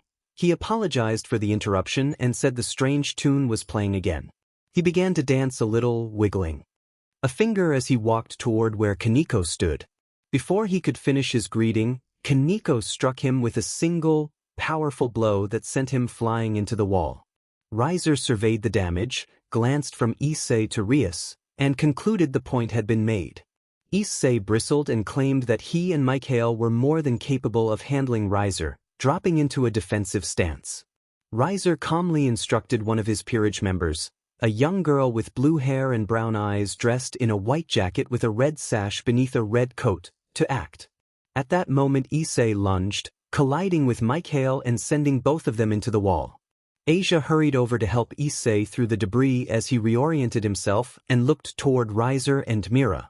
Asia began to heal him while Riser continued to needle Issei with verbal attacks, which only made Issei grind his teeth in frustration. Riser then offered Rias a handicap for the impending match, asserting that he would still win even with concessions. After a few parting remarks to Issei, Riser moved toward his waiting peerage on his crest, but froze when someone called his name. He turned to find Mic-Hael standing behind him, dirty and bruised. Riser noted Mic-Hael's earlier intrusion and asked if he was the one who had barged in. Mic-Hael admitted that he had and apologized, explaining that someone at his residence had spiked his drink while he wasn't looking, which caused the hallucinations and odd behavior. He then introduced himself properly: Mic-Hael Hanson, pawn of Rias Gremry, wielder of the Mortal's sacred gear, and a freshman at Ku Academy. He stepped forward as if to shake hands, and Riser looked him up and down, noting the Mortal's sacred gear. Mic-Hael remarked that he could not say he'd heard of it, and that mastering any sacred gear took skill. After that performance, he was not getting his hopes up. He lowered the hand that had been refused with a chuckle. Mic-Hael then changed the subject and asked if the man standing before him was the one who would be marrying Rias. Riser Phoenix introduced himself with pride as the next heir of the Gremry family and the opponent for the upcoming raiding game. Mic-Hael only smirked and shook his head in response. Riser scornfully asked if anything was the matter. Mic-Hael replied with a smirk that he was sorry to tell him it would not happen. Riser demanded to know why, smiling confidently as if certain of his claim. Mic-Hael declared that once they won it would be he who married Rias, and the sudden claim sent an awkward hush through the room. All eyes turned to Rias, who stared wide-eyed and flushed. Rias tried to explain herself, but Riser laughed at the notion and stepped forward, furious. He accused Mic-Hael of insulting Rias and boasted that he should destroy him for saying such things. Mic-Hael cut him off and moved in closer, insisting he had no reason to lie in front of so many friends and warning that when the time came it would be him, not Riser. Laughing at the outcome, Riser called for Mira to teach Mic-Hael a lesson. Mira lunged at Mic-Hael and swung at his head, but Mic-Hael summoned a gauntlet in an instant and caught the attack. He tightened his grip on the pole and used the momentum to swing Mira aside, sending her tumbling into the other girls in Riser's peerage. Mic-Hael reminded them that a sacred gear could still be dangerous in skilled hands. Riser glanced at his scattered peerage and then at Mic-Hael, who simply chuckled and admitted he had not expected things to escalate. He found Riser unbearably annoying but, in a way, interesting. Mic-Hael acknowledged that while he would have liked to retaliate, he would wait for the raiding game rather than burn down Rias's clubhouse. He teleported away with a final chuckle and a parting remark that he hoped Hanson would bring surprises to the battlefield. As Riser turned to leave, Issei stepped in front of him, furious and ready to fight. He vowed he would never forgive Riser for daring to claim Rias's heart and summoned his sacred gear into a fighting stance. Mic-Hael stepped back and explained that he was not actually marrying Rias and that his claim had been a bluff to provoke Riser. He added that he could not remember how he had entered the clubroom but that he had offered Rias his assistance earlier. Rias sat stunned, being comforted by Aquino, who tried to soothe her. Mic-Hael moved closer to Issei and, so the others could not overhear, asked if Rias had confided in him about anything unusual lately. Issei blushed and looked away, recalling a private moment with Rias from the previous day. He nodded but did not elaborate. Mic-Hael said he had only expected that Rias might play a certain card eventually and noted that it had not worked out with Riser's sudden arrival. He apologized for the strange entrance and left, promising to see everyone the next day. Rias broke free of her shock and ran after Mic-Hael, attempting to embrace him. Mic-Hael gently refused the hug and, softening his tone, told Rias there was no need for that before apologizing again for embarrassing her in front of Riser and walking away. The clubroom fell into confused silence. Outside, Mic-Hael paused on the stairs, distracted by a feeling that arose when he heard Rias had confided in Issei. He shook his head and continued down. Back at his house, Mic-Hael kicked the front door open and moved through the rooms with his head down, searching each space with mounting frustration. He stormed up to his room and flung the door open, hard enough that the impact left a crack in the wall. He checked his bed, turned, and sat on it for a long moment. Finally, Mic-Hael shouted for the mistress to come out. The mistress emerged slowly from the closet, a guilty expression on her face. She sat beside him on the bed and waited in silence. Mic-Hael confronted her about tampering with his drink that morning and said he was upset at how embarrassed he had become in front of the others. He demanded an explanation and looked at her directly, not affected by her attempts to influence him. The mistress paused, searching for the right words. She then admitted that she had strong feelings for Mic-Hael and that she had been trying to get close to him since they first met. Mic-Hael stared blankly at the mistress, confused by the confession. He finally admitted that he had thought all her advances were teasing and that their age difference made the idea seem impossible. He explained that no one had ever returned his feelings. Every confession had been met with polite rejection. That pattern had left him guarded and determined not to fall for anyone again, though being in the occult research club, surrounded largely by women, made that resolve difficult. His agitation briefly flared but settled after a moment. The mistress listened and then spoke about the frustrations of being a succubus. She said that while she could charm many men, she rarely felt truly satisfied. Her mother had told her that her purpose was to prey on the weak-minded and to find a powerful husband. Over time, she had seen how men reacted to her charm rather than to who she really was, and the realization left her conflicted. To make finding a mate easier, she had opened a gentleman's club. She sighed and looked down. Mic-Hael then shared his own troubled past. He explained that his biological parents had left him early, and a married couple had later adopted him. That new life had seemed perfect until a son was born into the family and all attention shifted to the baby. His parents became distant and stricter, and he found himself excluded. He began to change, getting into fights and acting out. His father disciplined him harshly, and even his younger stepbrother picked on him.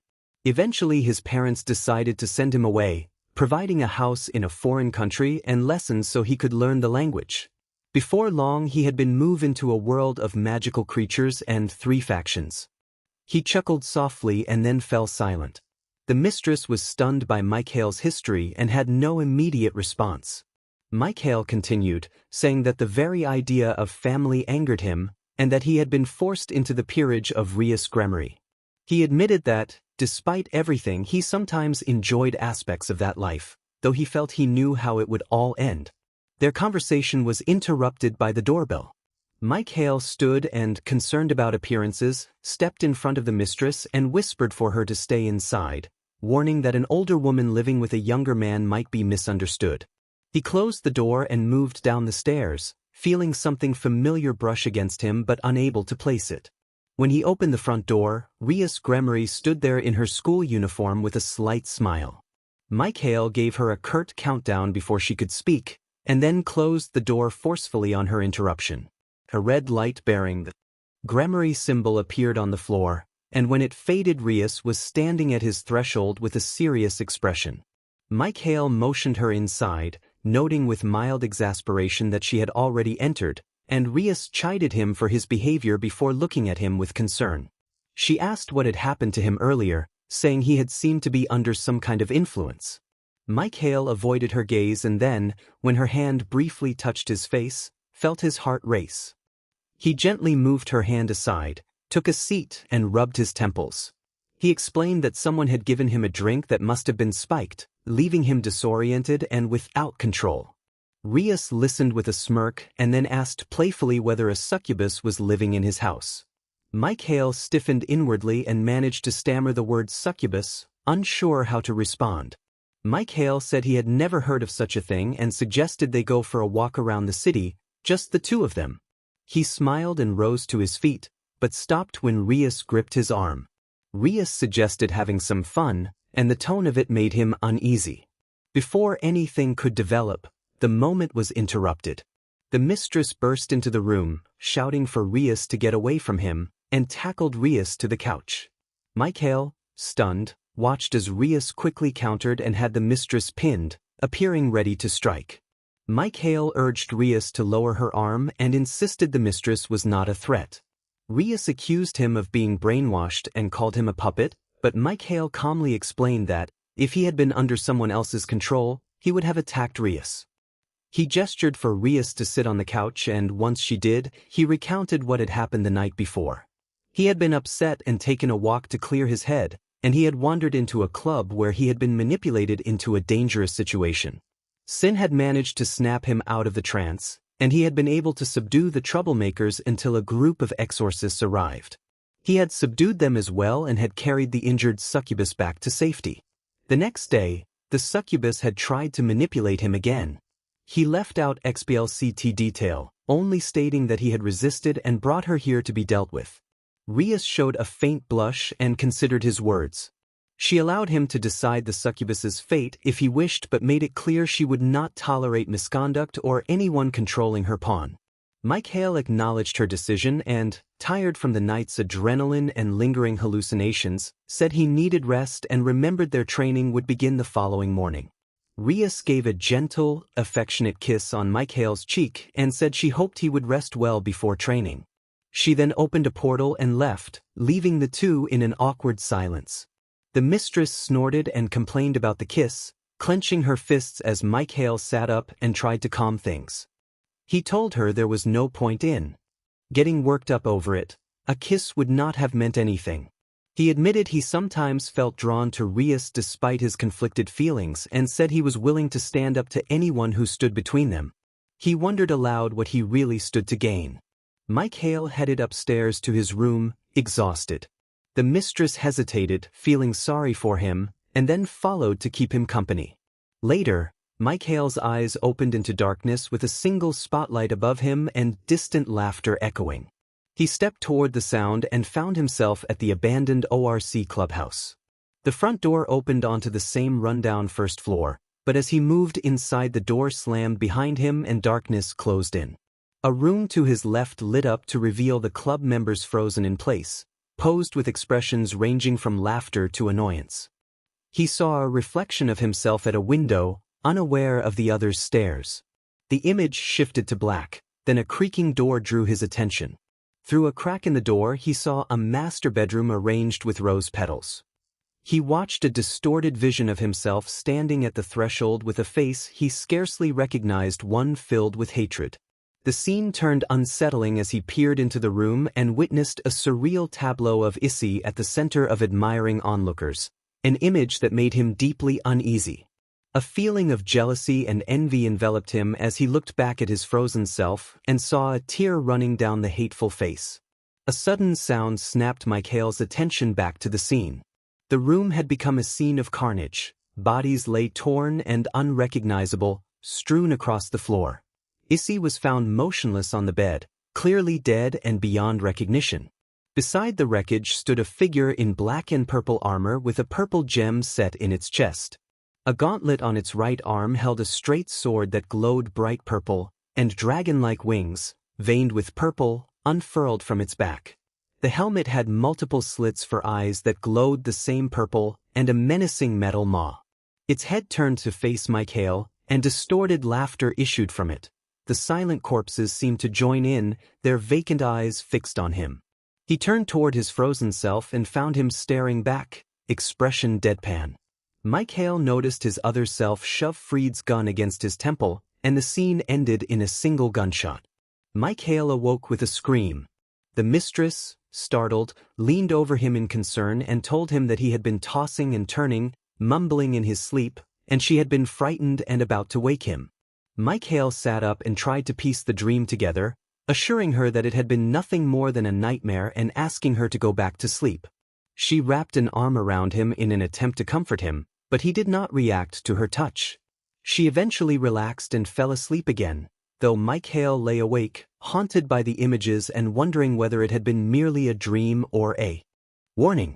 A voice spoke in his head, amused and bitter as it reflected on the name Gremory and the old rivalries of the Great War.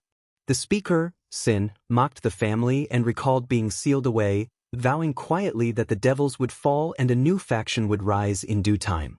His laughter echoed like a crooked song. Mic-Hael called out the name Sin, and Sin answered, startled, saying that he had been asleep. Mic-Hael teased that dragons locked inside a boy might grow restless. Sin replied that he had not been sleeping but remembering an old companion who had been sealed away within a small sacred gear, and that the companion had been more than a friend, he had been a messenger, described as Sin's mouth. Mic-Hael asked what that meant, and Sin explained that the companion had been created to understand and translate his language, a servant capable of delivering messages. People had called the servant the Crooked Man. Humans had turned the figure into a bedtime rhyme. Mic-Hael recalled reading about the Crooked Man in a book and asked how humans had learned of him. Sin said that the crooked man enjoyed playing tricks on people during his free time and found amusement in frightening children. Mic-Hael asked if he had only frightened them, and Sin clarified that the crooked man frightened them but did not harm them. The nursery rhyme had emerged from those frightened children's imaginations. Sin found the rhyme unsettling. Sin then indicated that the crooked man was sealed in a small crooked house. Mic-Hael looked down and found such a miniature house at his feet, dusty and worn. When he cleared the dust away, he could make out a tiny man sitting by a fire inside, wearing a purple suit and fedora, his face turned away from the small window. Mic-Hael asked how they might free the man, and Sin warned that the crooked man was not to be released except in a desperate situation that threatened Mic-Hael's life. Sin described the man as unstable and unpredictable and urged Mic-Hael not to mention him to Rias, explaining that it had to do with her heritage and family. Mic-Hael asked for the full story. Sin obliged, explaining that when he created the crooked man he had poured a great portion of his power into the servant so it could perform many of his own tasks. In many ways it had been a human copy of Sin, but flawed. Sin had inadvertently infused too much human emotion into the creation. He recounted sending the crooked man to deliver a peace message to the Gremory family. On leaving their territory, the crooked man had encountered a maiden and, in a moment he did not fully understand, had developed strong feelings for her. Sin confirmed that the emotion had been sudden. The maiden cried out, creating a commotion, and accused him of wrongdoing, which caused people to react and turn against the crooked man. Mic-Hael peered into the tiny house once more and watched the small man sit in silence by his little fire, the crooked man contained but present. A crooked rhyme echoed faintly, like a memory from a nursery. There was a crooked man who walked a crooked mile. Mic-Hael kept the miniature house in his hand, uneasy at the thought of what might be released if it were ever opened. The devil's reaction was pure disgust. As he sat on the ground before them, listening to their threats and the maiden's smile, the CM felt his heart and mind twist. He unleashed his power and overwhelmed the Gremory forces around him in an instant. His assault swept through their lands until only an eerie silence remained. Those left alive were allowed to go so they could tell others what had happened that day. From then on, during the war, he would take out leaders of every faction for his own amusement, but he never returned to the Gremory family. The narrator never understood why. Mic-Hael reacted to the story with a bitter laugh and told Sin that he would not tell Rias. He then reminded Sin why he had come. He needed help with his training and could not land a single punch against Riser. Sin acknowledged the guess about shared minds but said he could not help directly. Sin then suggested someone who might be able to assist, an old wielder of the mortal sacred gear who had gone beyond a balance break. Sin said he would bring her from his memories and asked for a moment. Mic-Hael muttered to himself that he hoped the trainer would be impressive, then found himself startled when a small, high-pitched voice greeted him from behind. He turned, expecting to see someone, but initially saw no one. Sin told him to look down, and when Mic-Hael obeyed, he discovered a Gothic Lolita-styled woman standing before him with a smile. The woman complained at the look on his face with cool annoyance. Before Mic-Hael could respond properly, the woman produced a smaller version of the gauntlet he wore, gripped him by the collar, and lifted him enough to slam him into a nearby wall in a sudden, practiced motion. Sin laughed quietly at the display and admitted that his old friend had not changed. He wondered to Sarah whether she could handle the boy and whether someone else should be called. Sarah assessed Mic-Hael and said that although he needed more than training, she could teach him to use his sacred gear properly. Mic-Hael reacted angrily, advancing on her with his gauntlet shuddering to life. He accused her of thinking she had power over him, but he was too slow to anticipate Sarah's counterattack.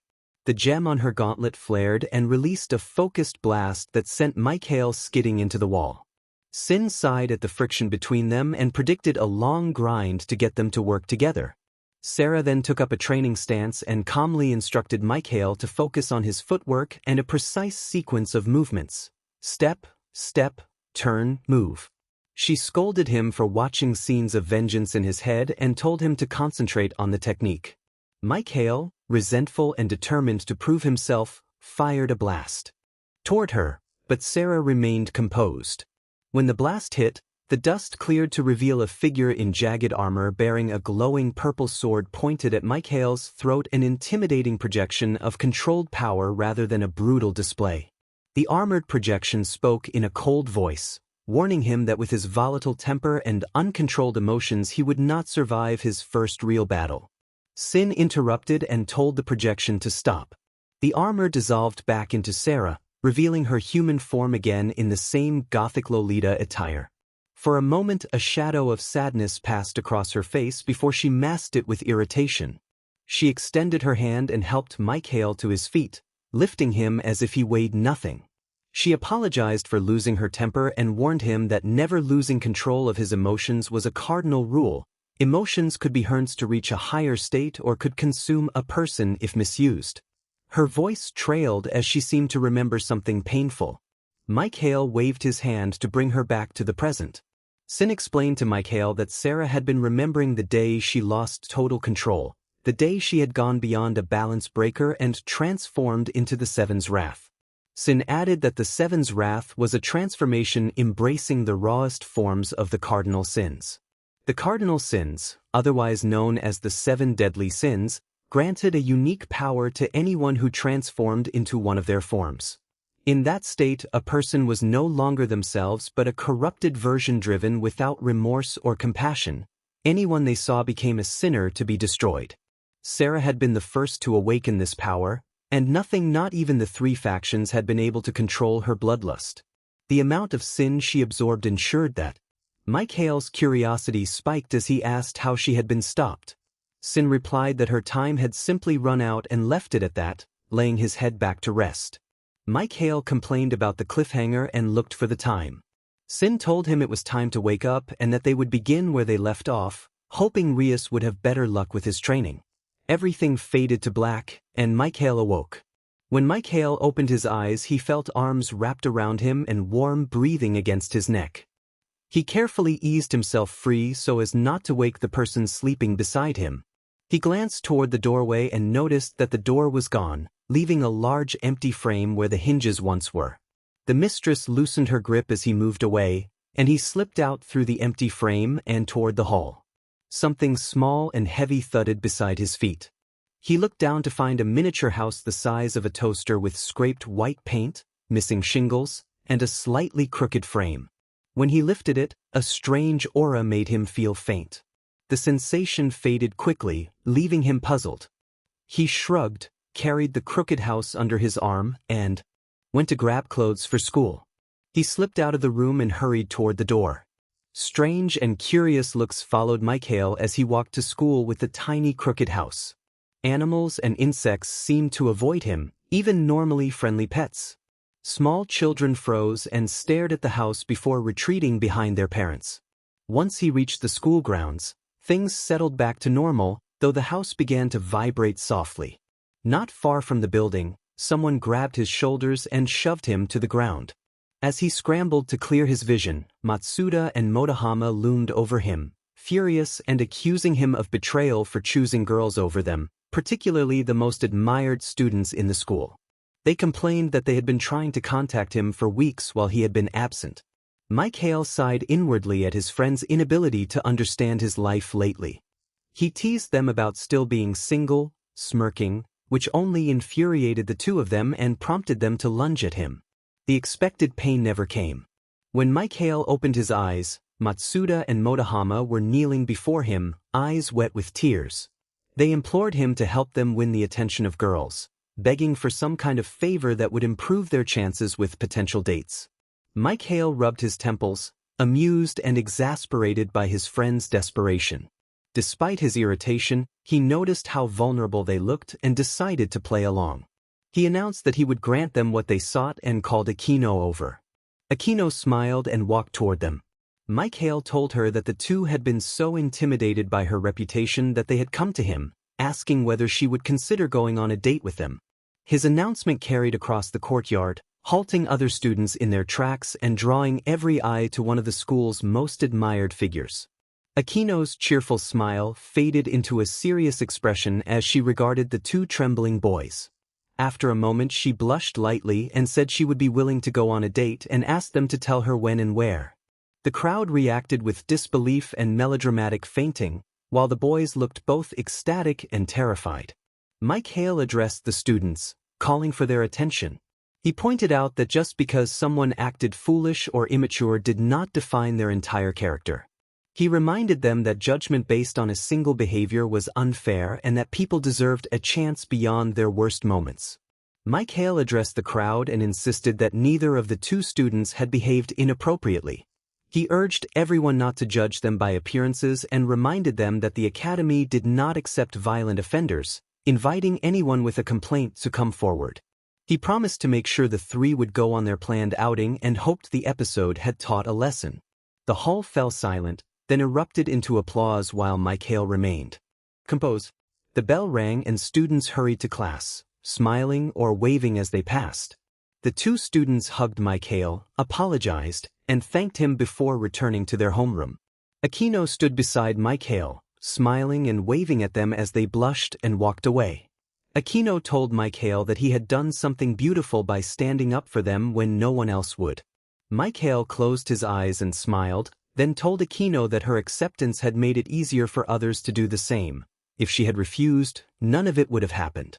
He admitted that he had tried to make his words sound threatening and joked that, if things went wrong, he could always threaten to tell Rias, whom no one wanted to cross. Aquino asked when the date would be and whether he would go. Mic-Hael said he would, as long as he could be her date too. Aquino leaned close and gave him a playful wink. Taken aback for a moment, Mic-Hael agreed and said he had to hurry to class.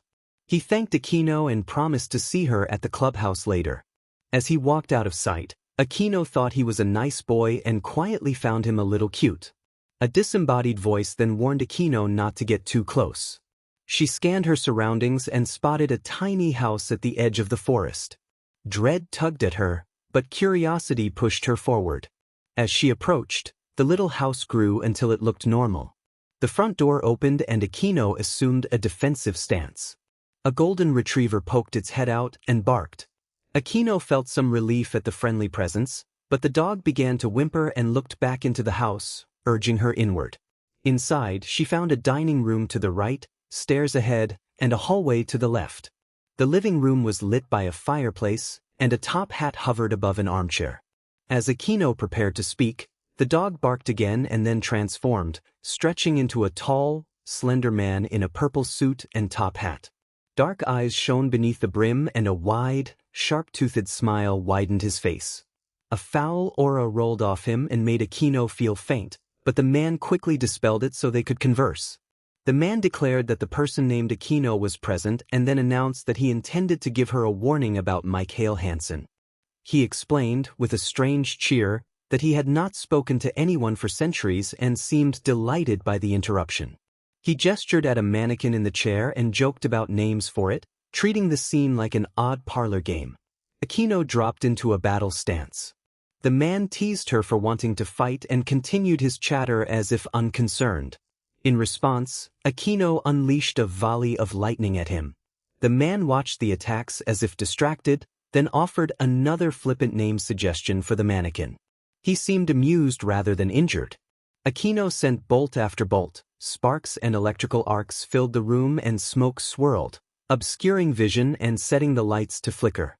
The air thickened, with smoke and the space blurred until she could no longer see clearly. As the smoke began to clear, Aquino could just make out a figure standing there. Before she could react, two arms grabbed her from behind and held her tight, preventing her from moving her arms.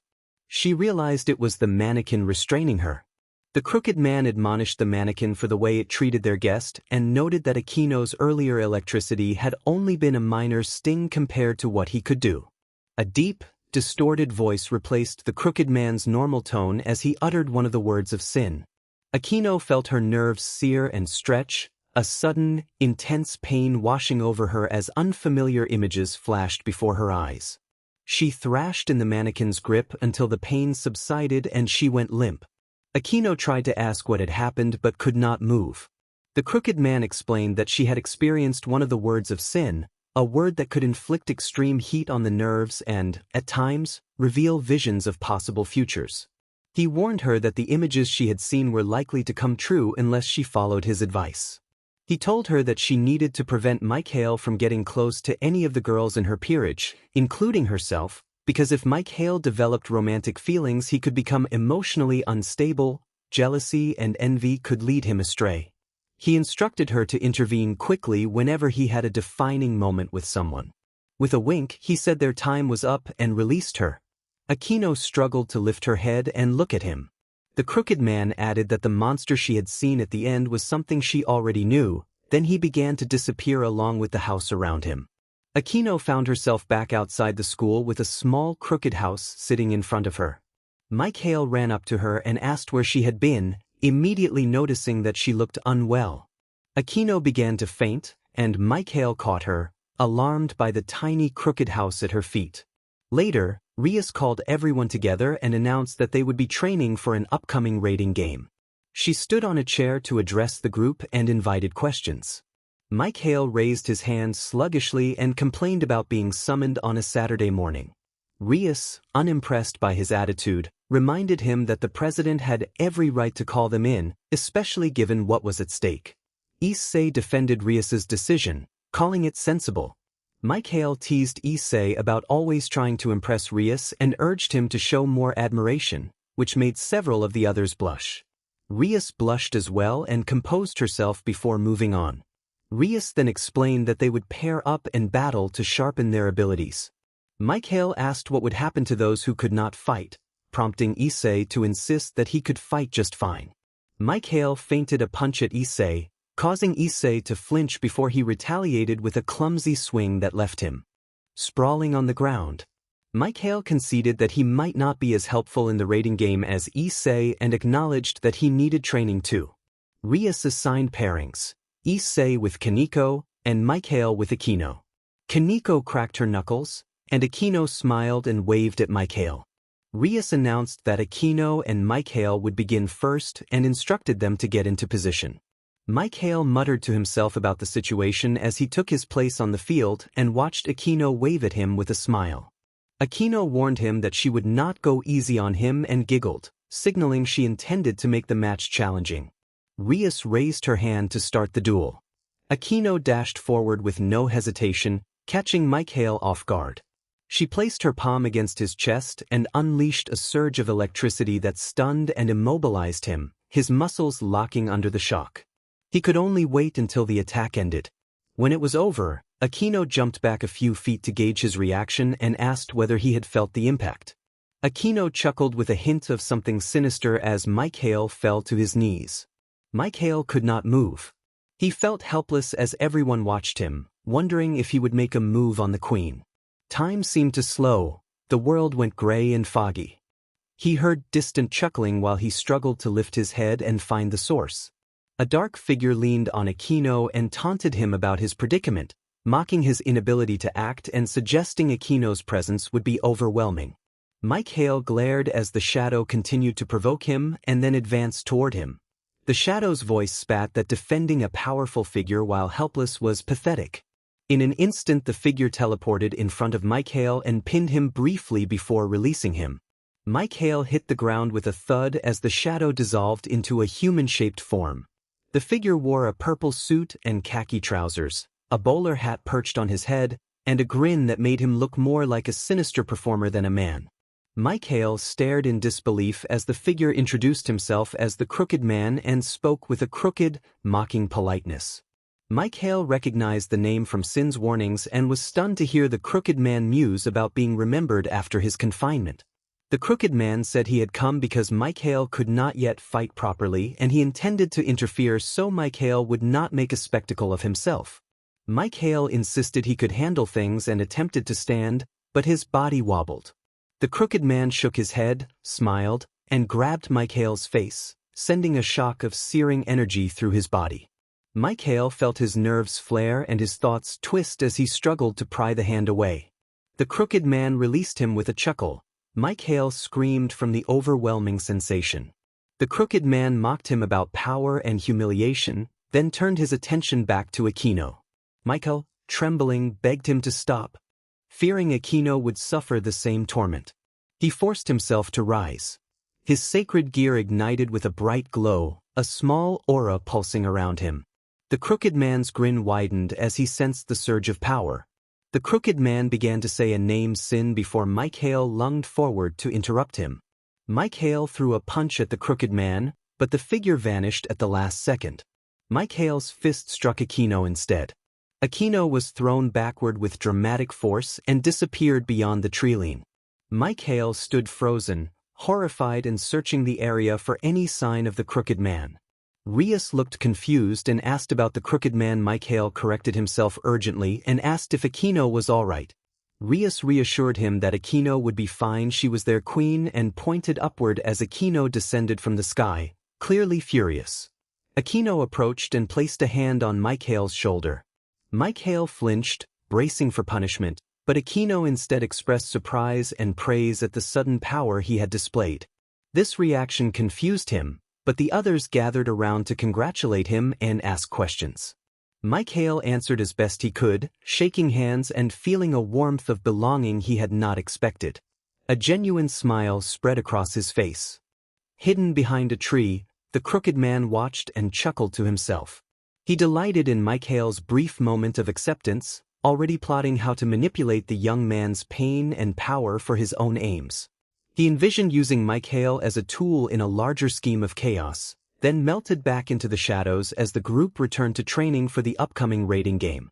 High school could be a desolate wasteland to rot in or a private Eden to thrive in. It could be a place of pain and torture or a place of happiness and good times. They were supposed to be the best 4 years of life, and people said to make the best of them. Of course, everyone had their own opinion. The story began with a young teen named Mic-Hael Hanson. He was an average boy with blue eyes and black hair combed forward.